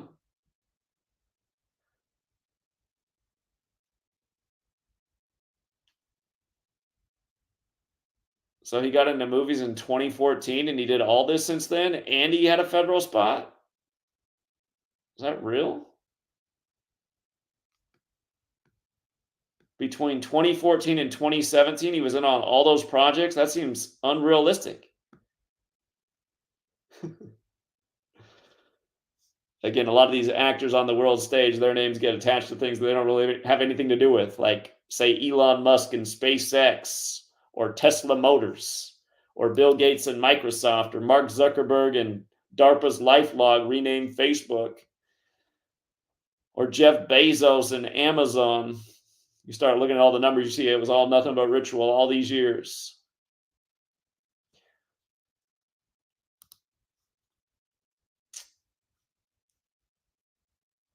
And for the person who's like still asking, like, well, then who really runs it? Again, I'm showing you who really runs it. The cabal runs it. They just put out their actors on the world stage to do their bidding. Keep you from seeing the monopoly that the Illuminati runs it all. Your fake banking system, making you slave over literally monopoly dollars. Speaking of Steve Mnuchin, the greatest Steve Mnuchin. You know what? It's funny now that he's coming back right before this eclipse, because the best ritual that Steve Mnuchin ever did was auditing Fort Knox on the day of the solar eclipse in 2017. Go back and look. That was the first time Fort Knox was audited in forever. And again, people didn't get the joke, but in alchemy, the sun is gold, right? So on the day that the sun is totally blacked out over America, so the day there's no sun in the sky when it should be there, there's no gold when it should be there. He audits Fort Knox. That's why I'm mad people haven't been helping us out, because our message has been so on point since way before 2017. How we're all getting scammed. Again, the only reason the dollars have any value is because we still put value in them, and we'll still work for them and buy stuff with them, and it keeps us in, you know, what do they put the pig in the barn? A trough? Is that what we're in? It keeps us in the trough. Is that the right word? Maybe that's not the right word. Maybe it's just the cage. The trough's what you eat the slop from.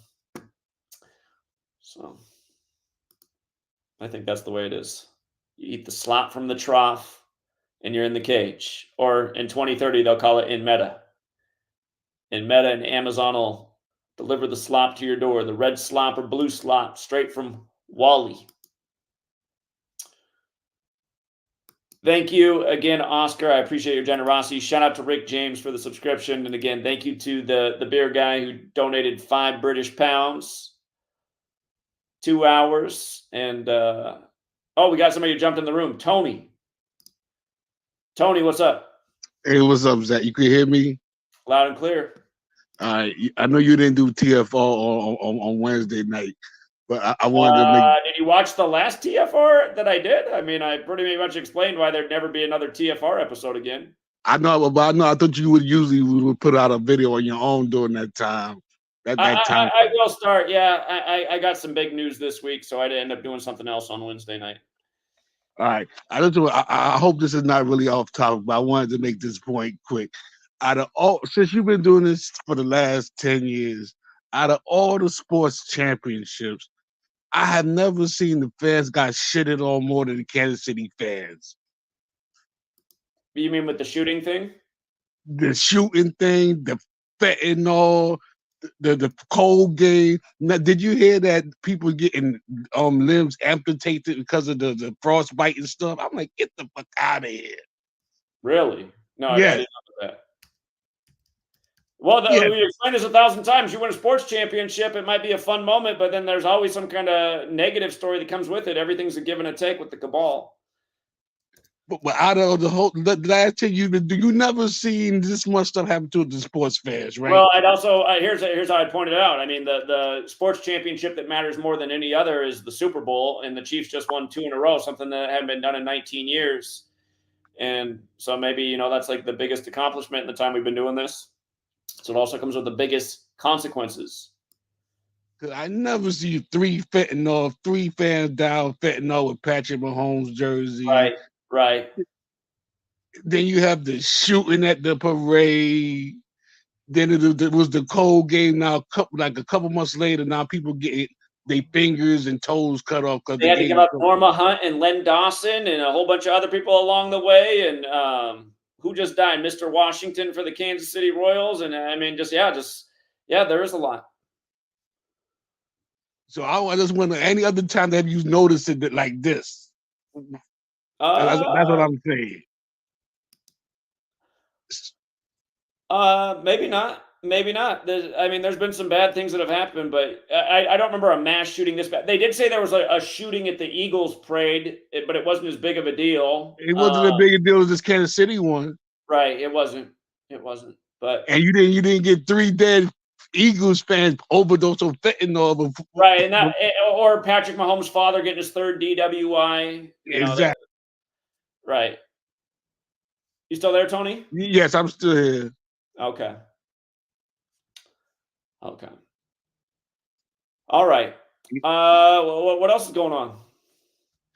There's one more thing that caught my eye. It caught my eye. I had it for Wednesday, but let me see if I can bring it back up. Oh yeah, you remember I was talking about the subways in New York. I was wrong when talking about it's gonna be the 120th year in October. So it's like 119 and some months right now. The Oh, New it's at York subway. 119. Okay. Yeah, so that's why I'm thinking of doing is having all this subway Yeah, in the planes, news trains, right and now. automobiles. Planes, trains, and automobiles. R.I.P. John Candy. So yeah, now they're going after the trains while it's 119 years old, like 11th day of the 9th month. Yeah, that makes sense. So they love the. I see in New York, we love the 11 and 9. I see for some odd reason. Mm-hmm. Anything 11 and 9, it gonna be some propaganda behind this shit. Mm-hmm. Indeed, indeed. Yeah. And there was one more topic I wanted to talk to you about. Oh, let me see if I can think about it quick. Like, was it So I know as soon as I get off here with y'all, I'm gonna remember what it is. Well, you can always come back. I'm going to stay on for a few more minutes. I'm going to tell a story. I've been debating on if I should tell people. I feel like I got to tell people. So I'll tell a story in a minute. Yeah. Just come back to me. I'm right now. I'm not gonna take up too much time. You've been on almost for 2 hours. So if I remember back, just come back to me. All right. Yeah, you can stay in the back room, and then yeah, I'll come back to you in a few minutes and see if you remembered it. Okay. All right. All right. So, hey, first of all, shout out to Sarah Sutherland. Sarah Sutherland, all your generosity in the past has not been forgotten. And I've told you, you're way over your donation limit for any lifetime. But I do appreciate your generosity. Again, Sarah Sutherland reminds us that there's not a lot of givers in the world. There are a lot of takers. She's, she's just so generous, and there's so few people like her. But thank you again, Sarah. We got D26 on, so maybe my story will have to stay postponed. What's up, D26? Oh, I brought him on and then he hung up. Does that mean I'm supposed to tell the story? D26, I wasn't meaning that you had to go off unless your connection just dropped. I have to go get something, you guys. I have to go get something to tell you the story. I've only worn it one time on camera to see if anybody would notice, and nobody noticed. I didn't see any comment, or if somebody did notice, Google got rid of their comment. But yeah, I'm going to tell you guys a story because I did have an event this week in my life, and Sweet Lady doesn't really want me to talk about it. But I got to talk about it because you guys are also kind of like my family. And things are definitely going to change in November. I'm going to have a big difference in my life come November. So hold on, I'm going to tell you the full story and what I've kept you guys in the dark. And I'm going to tell a weird part about the story too. Well, there's a few weird parts about it, but yeah, it's just there is an organic side to this knowledge. And just like how I closed my books, I'm closing this stream with a story about the organic side book. 1 second. And you know what? I think I'm holding a mic that's not even turned on right now because I switched over a while back. Funny. Here, So now it's back on the mic. It should sound better. All right, hold on. Sit tight. I'm going to be right back.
My sound was off. Telling the story while the sound's off.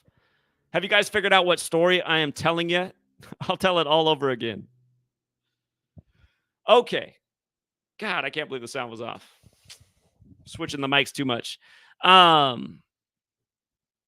Okay. So to rewind, I was saying how two things that have changed since I first started. There were two things that I said about my life and what I saw for my future when I first started this work. Just talking like how I talk about things sometimes outside of gematria and just like what's going on in my personal life. I was talking about then as a 30-year-old, how I didn't see that in my lifetime that I would probably ever get married or have children. But I also was talking about back then how I was with Sweet Lady, and I might be with Sweet Lady forever because I just knew Sweet Lady was a diamond in the rough. And by the way, do we have sound right now? Let me make sure we got sound.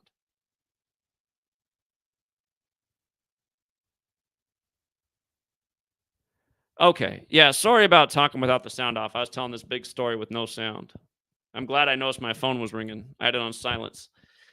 But okay, back in 2013, I was saying like I don't ever really want to get married because it's like this institution of the church in the state, and I feel like people should just be together, because they love being together and they care about each other, and you don't really need this extra certification of marriage. And I don't know that I actually really feel any different than that. But what I was saying is that, Sweet Lady and I, we've been together forever. And in 2018, she felt like we needed to get married. And part of the reason for that is she was like not being totally forthright with her family because they would not condone her living with another man if she wasn't legally married. Like her family are devout Christians. And she'd been living with me since 2013. But so anyway, just because that's what she wanted and it made sense for her own family. And she didn't put on any pressure on me to get married until 2018. But we got married, right? So we've been married since 2018. And I don't normally talk about this. I just talk about Sweet Lady. And anyhow. So in the time we've been married, she wasn't sure all these years if she wanted to have kids. Just like I've always known that I like kids, but I'm not sure I want to bring kids into this world. So anyway, last July, she decided like she really wants to have her own baby. So she was like almost a year into working and she's starting to think about her age. And, like she's in that age where like if you want to have a child, it's really a good time to get it done when the age she is right now and, approaching her middle of being 30. But anyway, the thing that was so weird is, again, I was saying that I was surprised at how long it took. Obviously, where I'm going is Sweet Lady found out she was pregnant this past week officially. And I was actually starting to wonder if one of us had a problem and that we couldn't get pregnant because I was like, does it take this long to get pregnant when you're trying to from July to this long? But anyhow, she found out she's pregnant on March 12th, right? That was the day she found out for sure she was pregnant. She went and got checked out. And the expectancy is like mid-November. I'm going to die. What's going to blow my mind is if like the child ends up being born around, like if the child's born on November 15th, it's going to blow my mind because that was like the worst day of my life. And it was the only time Sweet Lady and I weren't living together since 2013. Her and I were going through a little bit of a feud and neither of us were sure we wanted to stay in the relationship at that point. And I got her an apartment not far away so that she could be on her own and we'd see how it felt being apart. And we weren't apart that long, but the first night I went over to visit her at her apartment, she really wanted me to come over that night. Was the night I wasn't home and my house got ransacked. So the night my house got destroyed, November 15th, 2014, was the first day that I wasn't at home at my own house at night while I was running my business out of it. And I wasn't really gone for that long of a time because I was like at her place from probably about 1:30 in the morning to about 6 in the morning because I worked all the time back then. But that was enough of a window for the house to get ransacked. And anyway, it would just be weird if all these years later we end up having a baby on the anniversary of that day. But in a way, it was almost a good thing. I lost like everything. But what it showed me is because I had my mom and my sister and all these people in my ear saying that they thought Sweet Lady was just around me because she was a gold digger. because back then I had a good business and made good money, and I didn't feel that way about her at all. But I had everyone in my ear telling me the same thing. I was like, I don't think so. But then it proved all of them wrong, because then when I lost everything and I literally had nothing, she didn't care, and she was just as loyal as ever. And so in a way, even though we lost everything material that we had on that day, it strengthened our relationship. And again, it was all part of the journey and story, I guess. But now I'm just thinking, okay, we got a baby due around the time of that anniversary. And what I was also explaining why the mic was off is that years before we got engaged and married, we were at a store. I want to say she was getting like perfume or something, but the guy's name was Ace, who was helping us. Ace. And he was like this real suave Hispanic guy, and he was real smooth and knowledgeable with his job. And Sweet Lady was real impressed with Ace, and she's like, I like that name, Ace. And I was like, yeah, it is kind of a cool name. I was explaining that I had a person I knew earlier in life whose name was Ace, and my best friend, he went by the nickname Ace Hole 8 growing up because he hit a hole-in-one on Hole 8 and got a story in the newspaper about doing it. Shout out to Young Ben, wherever he is. Young Ben got on ESPN for hitting 2 hole-in-ones in a tournament. Where's Young Ben at? But anyway, the weird thing about her liking this name Ace and saying if we ever have a boy, she'd like his name to be Ace, is that we've been together for over 11 years now. It's like 11 years and change. And now we have a baby doing the 11th month. And of course, in cards, an ace is a 1 or 11, right? A lot of card games, the ace is an 11. And then I was thinking about how she got, again, I just have to look at everything through the gematria lens, not the organic side of things. But she found out on March 12th of this year, which is a leap year, which is the 72nd day of the year. And notice March 12th is fitting to find out that you're having a baby, which is interesting. But it's the 72nd day of the year, right? And she's always wanted a boy named Ace. So I'm just like, how wild is that? How wild is that? And then I'll tell you the other thing that's just a trip. So just like the roller coaster of life.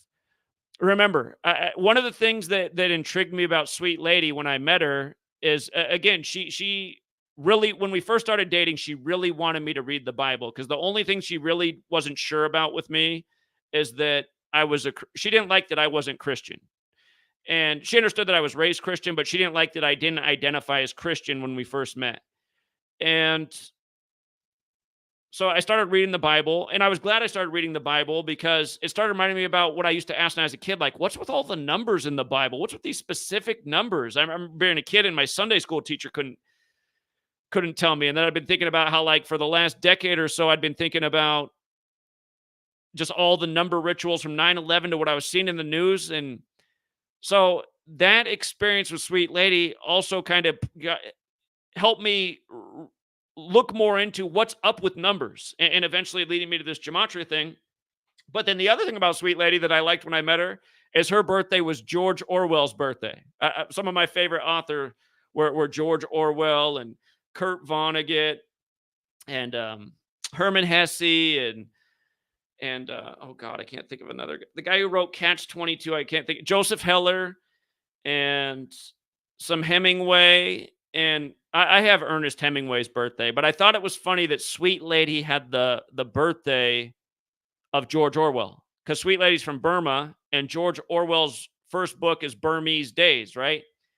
And remember, you guys might recall at the beginning of 2021, my first post on Twitter was there was going to be a big War 21 ritual in that year, and it ended up happening on February 1st with the Burmese military overthrowing its government. And then we were going back and looking at all the parallels with George Orwell.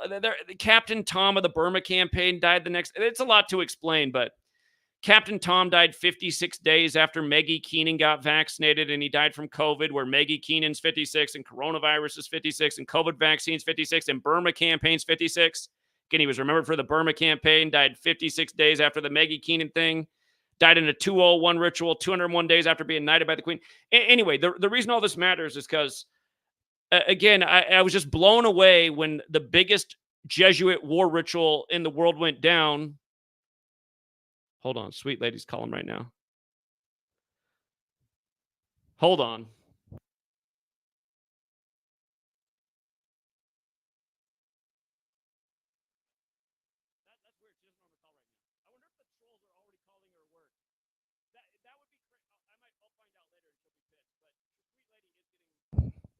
Whoops, I hit the mic again. I didn't pick up fast enough. I'm worried that what's happening are the trolls are harassing Sweet Lady's work right now. Because anytime they do, she calls me right away and she's like, Hubbard, you're making them harass me. That's how bad it is that we have trolls that harass Sweet Lady at work. But anyhow, the whole organic side, and again, it's about like there's something more to seeing it. It's like manifestation. It's like focused on things. Sweet Lady's been focused on a baby named Ace for a lot of years, and now like just couldn't be any more Ace.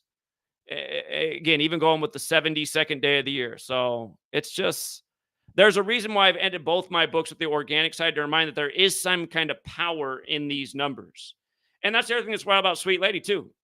Sweet Lady comes from a family in Burma where her grandmother was like the good witch for the village, did the healing. A lot of animals out there will get injured, attacked by another animal, but survive. Then the witch doctor, her grandma would go out there and speak the right words and, put the right ointment together to nurse the animal back to health. Occasionally having to do stuff like that with people. Again, she's from Burma, which is like third world. But you realize that third world that we think is historic and nonsense, it's like, well, maybe there really is something to it. The power of words, vibration, energy. But yeah, for Sweet Lady to come into my life and then, learn about this knowledge and then just watch all this crazy stuff unfold, the huge war ritual again, you look into when Burma's government was established in history, they got overthrown by the military. It was established on September 27th in history, which is the day the Jesuits were recognized by Rome. And again, the Jesuits have been all over the Far East, stirring up wars and civil wars. Again, because they know they divide people, they create chaos, they can gain power in those situations. It's like in the time of the pandemic, a lot of people lost their livelihood, their jobs, their businesses. But the organized cabal, the Jeff Bezoses of the world, and like how Jeff Bezos was 56 in the time of 2020, in the time of the COVID billionaire pandemic takeover, their power expanded. So anyway, yeah, November, there'll be a young person in our life. It remains to be seen if it's a boy or a girl. But a part of me is like, I feel like she's already manifested the little baby boy Ace. She's really hoping it'll be twins. And, that'd be crazy if it was twins. But yeah, so anyway, that's the big life announcement over here. And like I said, what I'm going to have to do between now and November is do all the things that I have not gotten done. I need to get the big book finished. I want to start pumping out children's books. And, it's also a perspective thing because I'm thinking about, okay, so, going to have a little, by the way, that was the one other thing I was saying is when I first started, I've always loved kids and I like working with kids. And that's why I spent a lot of my adult life with kids. But, I was never really sure that I wanted to bring a child into this world as bad as things are. Now I find it funny that we're going to be getting a child on the doorstep of 2025, which is the year I've been very much focused on since I started this work in 2013, because a lot of things have always pointed to that year. And I'm like, how interesting is life? Going to be an old grandpa dad. I'll be 41 years old when that child's born. And, but yeah, right before the year starts. And just again, if you go back to my videos in 2013, when I was talking about these types of things, I was saying like, I want to see the world change in the future so I can feel confident about having children, that the world is heading in a better direction. And there's not going to be as much tyranny and darkness and needless fear and war. And it's like, that's not what it is, right? I mean, it's like there's more of it than ever. Things have not changed yet. But yeah, I think ultimately it might make it so I don't have as much time in the near future to dedicate to the work as I have had. But it's going to make me better with time management and trying to be more effective and doing more with less. And I've been saying I want to get Gematria children's books and a curriculum done for a long time. I think now actually having to think about having a child, it'll help those ideas come into fruition. And so yeah, anyhow, I anticipate that from now until November will be the most productive period in the history of Gematria periods. And yeah, I hope that the work yeah, again, I really hope that the work that I accomplish in the next less than a year does create a spark. And I'm asking for all the people out there that know about this work and know there's relevance to it that don't speak about it, that won't share it because they're worried they're going to get demonetized or deplatformed or clamp down on the algorithm. Again, I mean, think about the consequences of the world not changing and it just continuing as it is. I mean, isn't that really the scariest thing that could happen? And again, just the fact that we put so much value in money and wealth when really that's not what brings happiness or health in life. I mean, so anyway, that's what's going on over here, Truth Seeker. Big news this week. And sweet lady, as I did mention, she didn't want me to talk about this. And I haven't really talked about our personal stats. Like, I was saying when the mic was on mute that one time in a video, I purposely wore this ring to see if anybody would notice, and nobody noticed. And it was on camera a few times with my hands, but nobody noticed. Anyhow, yeah, I've seen people over the years just arguing over the silliest things in the comments, if I'm married or not. It's like, why does it even matter? And again, I've been with Sweet Lady since before I started this work. I intend to be with Sweet Lady for the rest of my life. And now, we got another responsibility besides just ourselves. But yeah, anyhow, thank you to everyone who will help me stay focused and accomplish all the goals that I planned. Multiple children's books, the big book finished, the podcast out there regularly. I got to really make things, happen. And who knows, maybe yet, there's still a chance to help snap the world out of the coma that we're in before 2025 or, man, even the election comes around. Be something if by inauguration day, the streets were full of people. See, that's what I'm thinking about. I was thinking about how I said I was going to be in D.C. for November around inauguration time. Well, that's when Sweet Lady's due now. So I might have to get Sweet Lady on board with getting the idea of getting out to D.C. and trying to make a big splash before the election and inauguration day, before the time period where she's due. So anyhow, we got to ace the next year for young Ace, I guess is what I'm saying. So yeah, here's one more thing. I have a Gmail for submissions, GematriaEllustrated@gmail.com. Gematria Illustrated, like Sports Illustrated. GematriaEllustrated@gmail.com. If you want to submit drawings for the children's books I have planned, just send me like some samples of what your artwork could look like and try to just make any idea that would relate with something I'm presenting. Again, a picture should be worth 1,000 words. I'm always trying to teach about 201 and the Jesuits. And if there was a drawing for this election, how might you put Biden and Trump in a photo and, make the message of 201 more visually stimulating? Is there a way to do that? Again, a lot of people have a lot better artist mind than mine, but yeah, I want to get out children's books on 201, 74. My idea for the children's books is to just state a one number. A short book on 201 throughout history, past to present. Short book on 74, past to present. 56, you get the idea. 33. Teach about certain numbers and their historical relevance, all of their relevance. Language, spiritual, history, sports. There could be a children's books also on the subject, and maybe if they cover more than one number, they're about a person. They're about Kobe Bryant and his premature demise. Could be a lot of star athletes and their premature demise. Len Bias, that could be one for people who forgot who Len Bias was. They had to clear him out of the way for Jordan.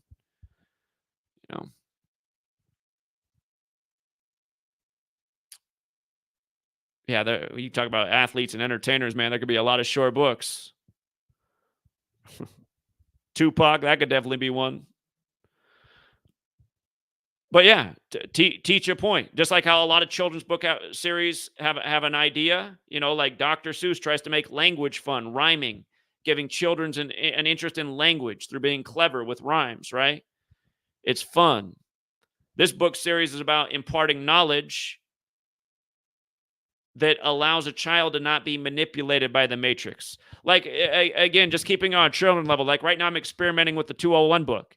You know, children are into stories like monsters. So if I talk about a story of the 201 monsters and how they cleverly encode 201 in every scare tactic that they use to get more control over humanity so they can exploit them more and more, and then give all these big examples in history of big scare tactics in 201, you know, that's the Scary Monster 201 book.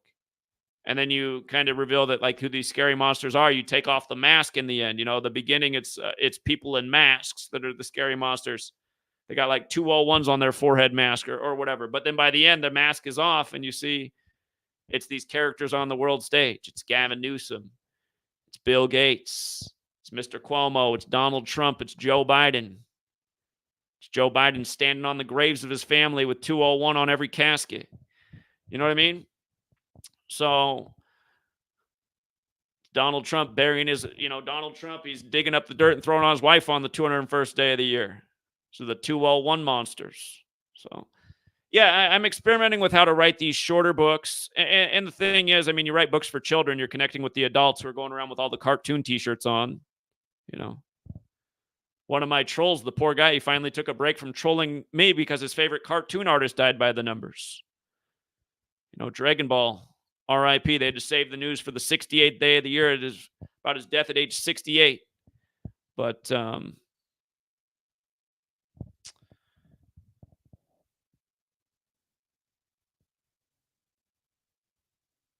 yeah, and the same guy's probably the guy that just got on the phone to call Sweet Lady's work because I guess it pays to troll.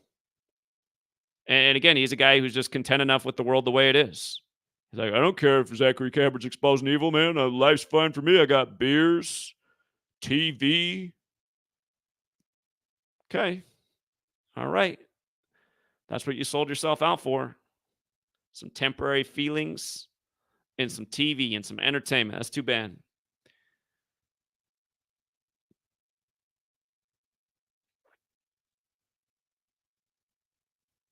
So, yeah, anyhow, November,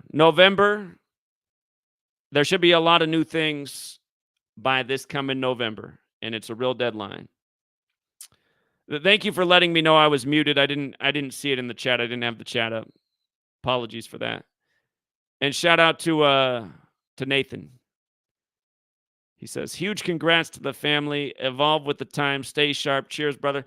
Yeah, again, it's a really ironic timing. And again, what I was just saying is I didn't realize how hard it is to get pregnant, man. I mean, we put in a lot of effort from July until, I guess, when it happened in sometime early February, somewhere around then. But I think it's funny, like the teenagers who get pregnant the first time, man, they must be very fertile. Or I guess maybe when you're younger, you are more fertile. But in a way now, just seeing how it all unfolded, the exact date it happened, how she's been wanting a little boy named Ace, I'm like, I guess this is just when it was meant to be. It's like, this world is something else. So anyway, I shared this at the end of the video because I'm not really going to talk about this on other videos. And yeah, for people who do watch videos from start to finish, they'll know something extra about the year ahead and what I got coming in the not too distant future. So thank you, the real CJ. Yeah, I appreciate it. I wish it was like I said 10 years ago, man. I wish I was having a child and the world was on a better path and well on its way to it. But like I said, good people have to raise good children. That's also a part of changing the world. So that'll be part of the journey from here on out.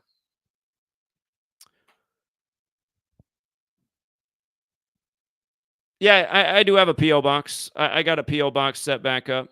It's in the description of every video. Again, if you go on, let me see.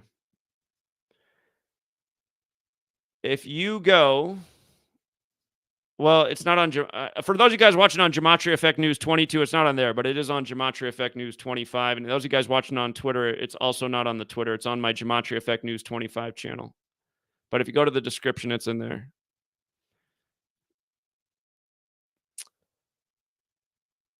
Okay. Whoops. Okay, so yeah, the description of the video, like if you go down below and expand that area, it's got the website for the book, the community, my website where I post at, the podcast, and the P.O. box is right there. 1103 Meade Avenue, Prosser, Washington, 99350, P.O. Box 1248. How funny. It says we're at 201 likes right now. Oh, by the way, you know how this ritual today, I forgot to say about the 201 thing. Again, we talked about everything with this ritual today. Why 91 days before Trump's birthday, Nathan Wade's resigning, what it had to do with the Ides of March, what it had to do with 235 days from the election and the Society of Jesus and the Jesuits who are running the scripts. But I was talking about how today also had 62-day numerology amongst many other things. And Trump got indicted in Georgia on the 62nd day of his age. And that was the day of a Yankees and Atlanta baseball game. And remember, he was first indicted in New York, and Trump's from New York. He's a Yankees fan. But the Braves put a whooping on New York that day. And what I was pointing out about that game, because this game happened the same day that he got indicted in Atlanta. This game was in Atlanta over Trump's Yankees. 11-3, what a score. But I was showing how the Braves, after winning that day, their run differential was plus 201, right? Plus 201. Again, scripted sports, scripted politics, nonstop rituals, same numbers over and over. I got to go back and be reminded what they did with Hank Aaron in 201. There was something to it. I think the World Series either started 201 days or ended 201 days from the anniversary of Hank Aaron setting the home run record. Of course, Hank Aaron died by the numbers that year on the kill date, the 44-64 date when he wore 44, right before the Braves won the World Series, right after getting the old jab after event 201. But yeah, just literally how scripted it is. People can't wrap their mind around that about a baseball season being scripted so they can have the perfect run total, but you just pay attention day after day, you'll see no doubt that's exactly what they are doing. And maybe sometimes things do get off script. Somebody says, well, what about the game that ends on the outfielder diving at the line drive, making the most incredible play? Yeah, that's a fair question. And sometimes it does seem that scripts are missed. So maybe 3 extra runs come in that game. And then now the script for the season's off 3 runs. Wouldn't it be easy to say, well, here, we'll just change this outcome for the next game by 3 to get it right back on script? You know what I mean? That'd be my explanation for how they make sure that the ritual on the day it's due comes due dead on. Okay. All right, I'm gonna wrap it up there, Truth Seeker. But yeah, big news over here, and hopefully we have a really big year, and I don't fall behind my deadlines because that's been my MO for the last 3 years, just not hitting deadlines.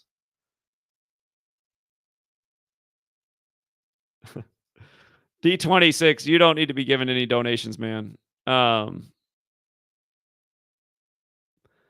He says, Zach, can I please call the kid as my baby bro or sis? Sure, yeah, you're his Gematria god uncle in India. Absolutely. Yeah, I forget, since I was talking for 5 minutes with the mic off, what all I said while the mic was off and what I said while it was on, but I think I told the story about while the mic was on about just the ironic thing if it does happen on November 15th. I appreciate that, 13 Serpents. Thank you again for your generosity. And the other thing is too is like, isn't it funny being a parent in the social media age where like, just imagine a world, like a future world where like, let's say little Ace, he's like age 10, and the kids at school, they found the Sports Gematria channel. They're like, Ace, look at the horrible things your dad said. Because if you guys don't know, I have a troll who's been screen recording me every day since 2015, like literally every video. And he chops up and edits like to put the worst of my rants together. And sometimes even does a little video editing and splices things together. One of the trolls was playing one of those splice videos, which changes the words that I said. But I was like, isn't that unfortunate that in the future, like little Ace could be having to watch the worst of his dad made by just a super hater who took everything out of context just to try and make somebody look bad, like a political campaign. So yeah, someday I'll probably have to explain to little Ace not to be like dad, but yeah. Well, if it's Sweet Lady says it's going to be twins, so anyway. The Ace thing seems too destined. In a way, I'll almost be blown away if it's not little Ace in light of all the 11.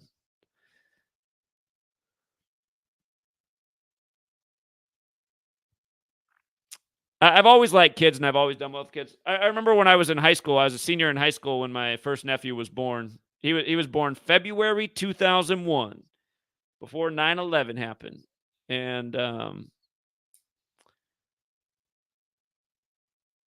I was, let's think. I wasn't quite 18 because it was just days after he was born.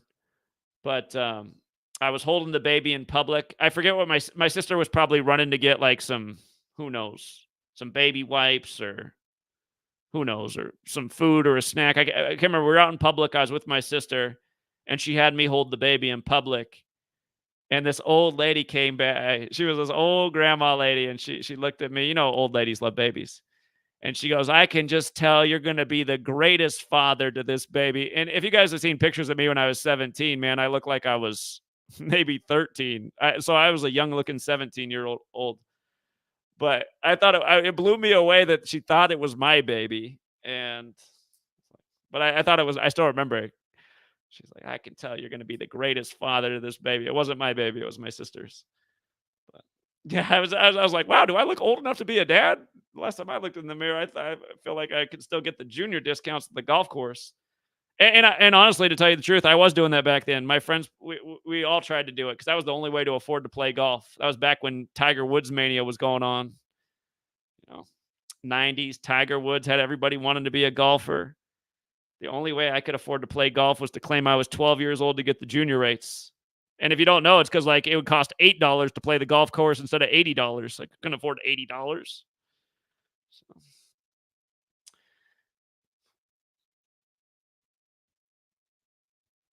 All right, True Seeker. Let me see if Tony's thought came back to him. He's still in the back room, and then we'll wrap this thing up. What's up, Tony? Yeah, you can hear me, Zach. Yeah, what's up, man? That's crazy. You talking about the 11, and I was just telling you about the subway system of 11, and we were talking about 11 and 9, and I'm in New York, 11th state. Indeed, indeed. But this is more of my point. Well, the Super Tuesday, whatever, the primary 240 days. I'm like, wow, why 240 days in 24? Right. And they said that's the earliest since Gore versus Bush. So you know it's gonna be some fuckery. Cause they say, I think they say Gore and Bush was 238. I don't know the exact dates, but that was the earliest.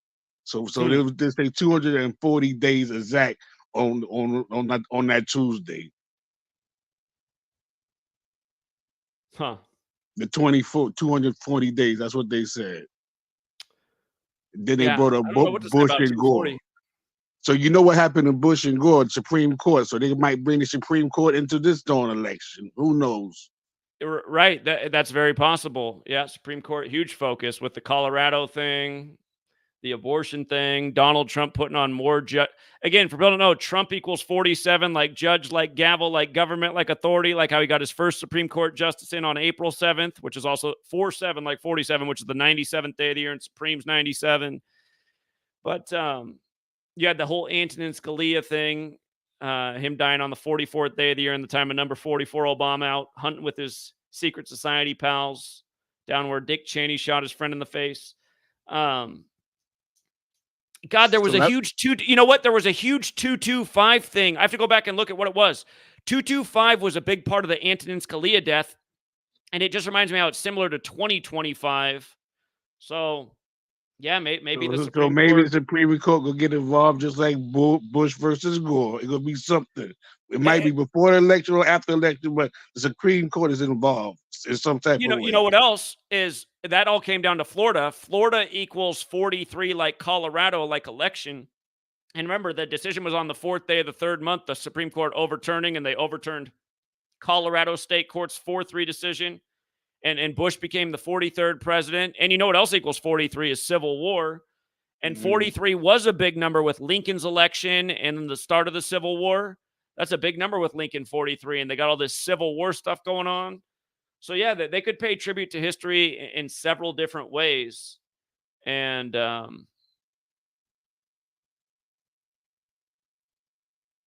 yeah, so interesting. So I just wanted to make that a point that they brought up the Gore. I know that the 240 days caught me. I said, okay, that's interesting in 24. But when they said Bush versus Gore, Supreme Court, I said, oh my gosh, now they're gonna bring, they're gonna get involved in this.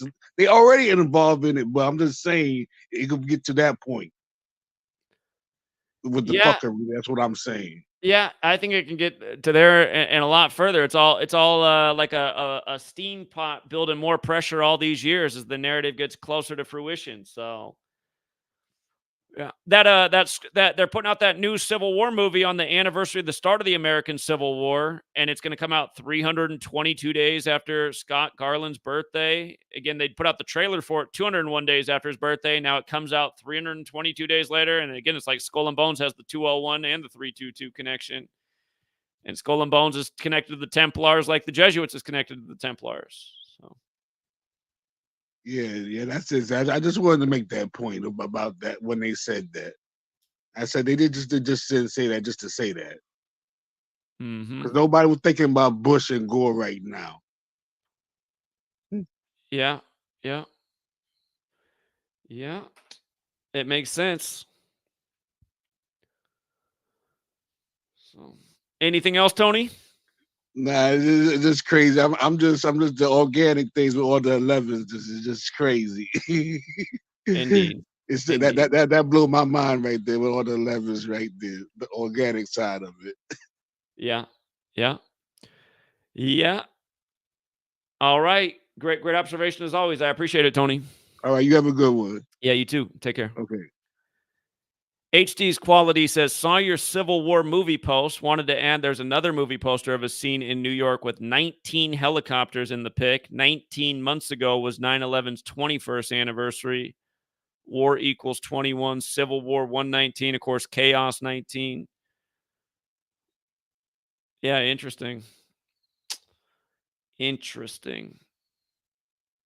And then, the other possibility is that things never get as extreme as the propaganda shows us. Maybe there never is a full-blown civil war where Americans are shooting and killing each other. Maybe it never comes to as bad as there being a total blackout on the nation. Maybe it's that it's more about symbolic. Maybe it's just like a total blackout on information and truth in this world, because we're not too far from that already. And maybe it's just a world where like people literally are just so divided that just humanity is just like permanently broken, I mean, society right now, just all the agendas aimed at depopulation, keeping people separate, breaking down the nuclear family, breaking down the classic relationship, making it so very few people are procreating. And yeah, that was the other way I started to look at myself too. I was like, well, they don't want people on this earth. So I suppose if you're not having children, you're participating in that agenda. And again, there's a lot of ways they're making that happen. But when I started, I wasn't sure that there'd ever be a little truth seeker. So, and again, we got to make sure that we're blessed and, everything comes to pass, because we also live in a world where there's just more and more miscarriages too. And Sweet Lady's very healthy, so I highly doubt that that's going to be a problem here. But again, miscarriages, all these medical advancements and all these ailments in the world, just so many stillbirths, miscarriages, cancer at younger and younger ages. And meanwhile, the people who are trying to point out everything that's wrong with the world are getting laughed at and ridiculed by the people who are just not thinking about anything. How can we be so technologically advanced and be dying from disease and illness at greater and greater rates at younger and younger ages? What's really going on?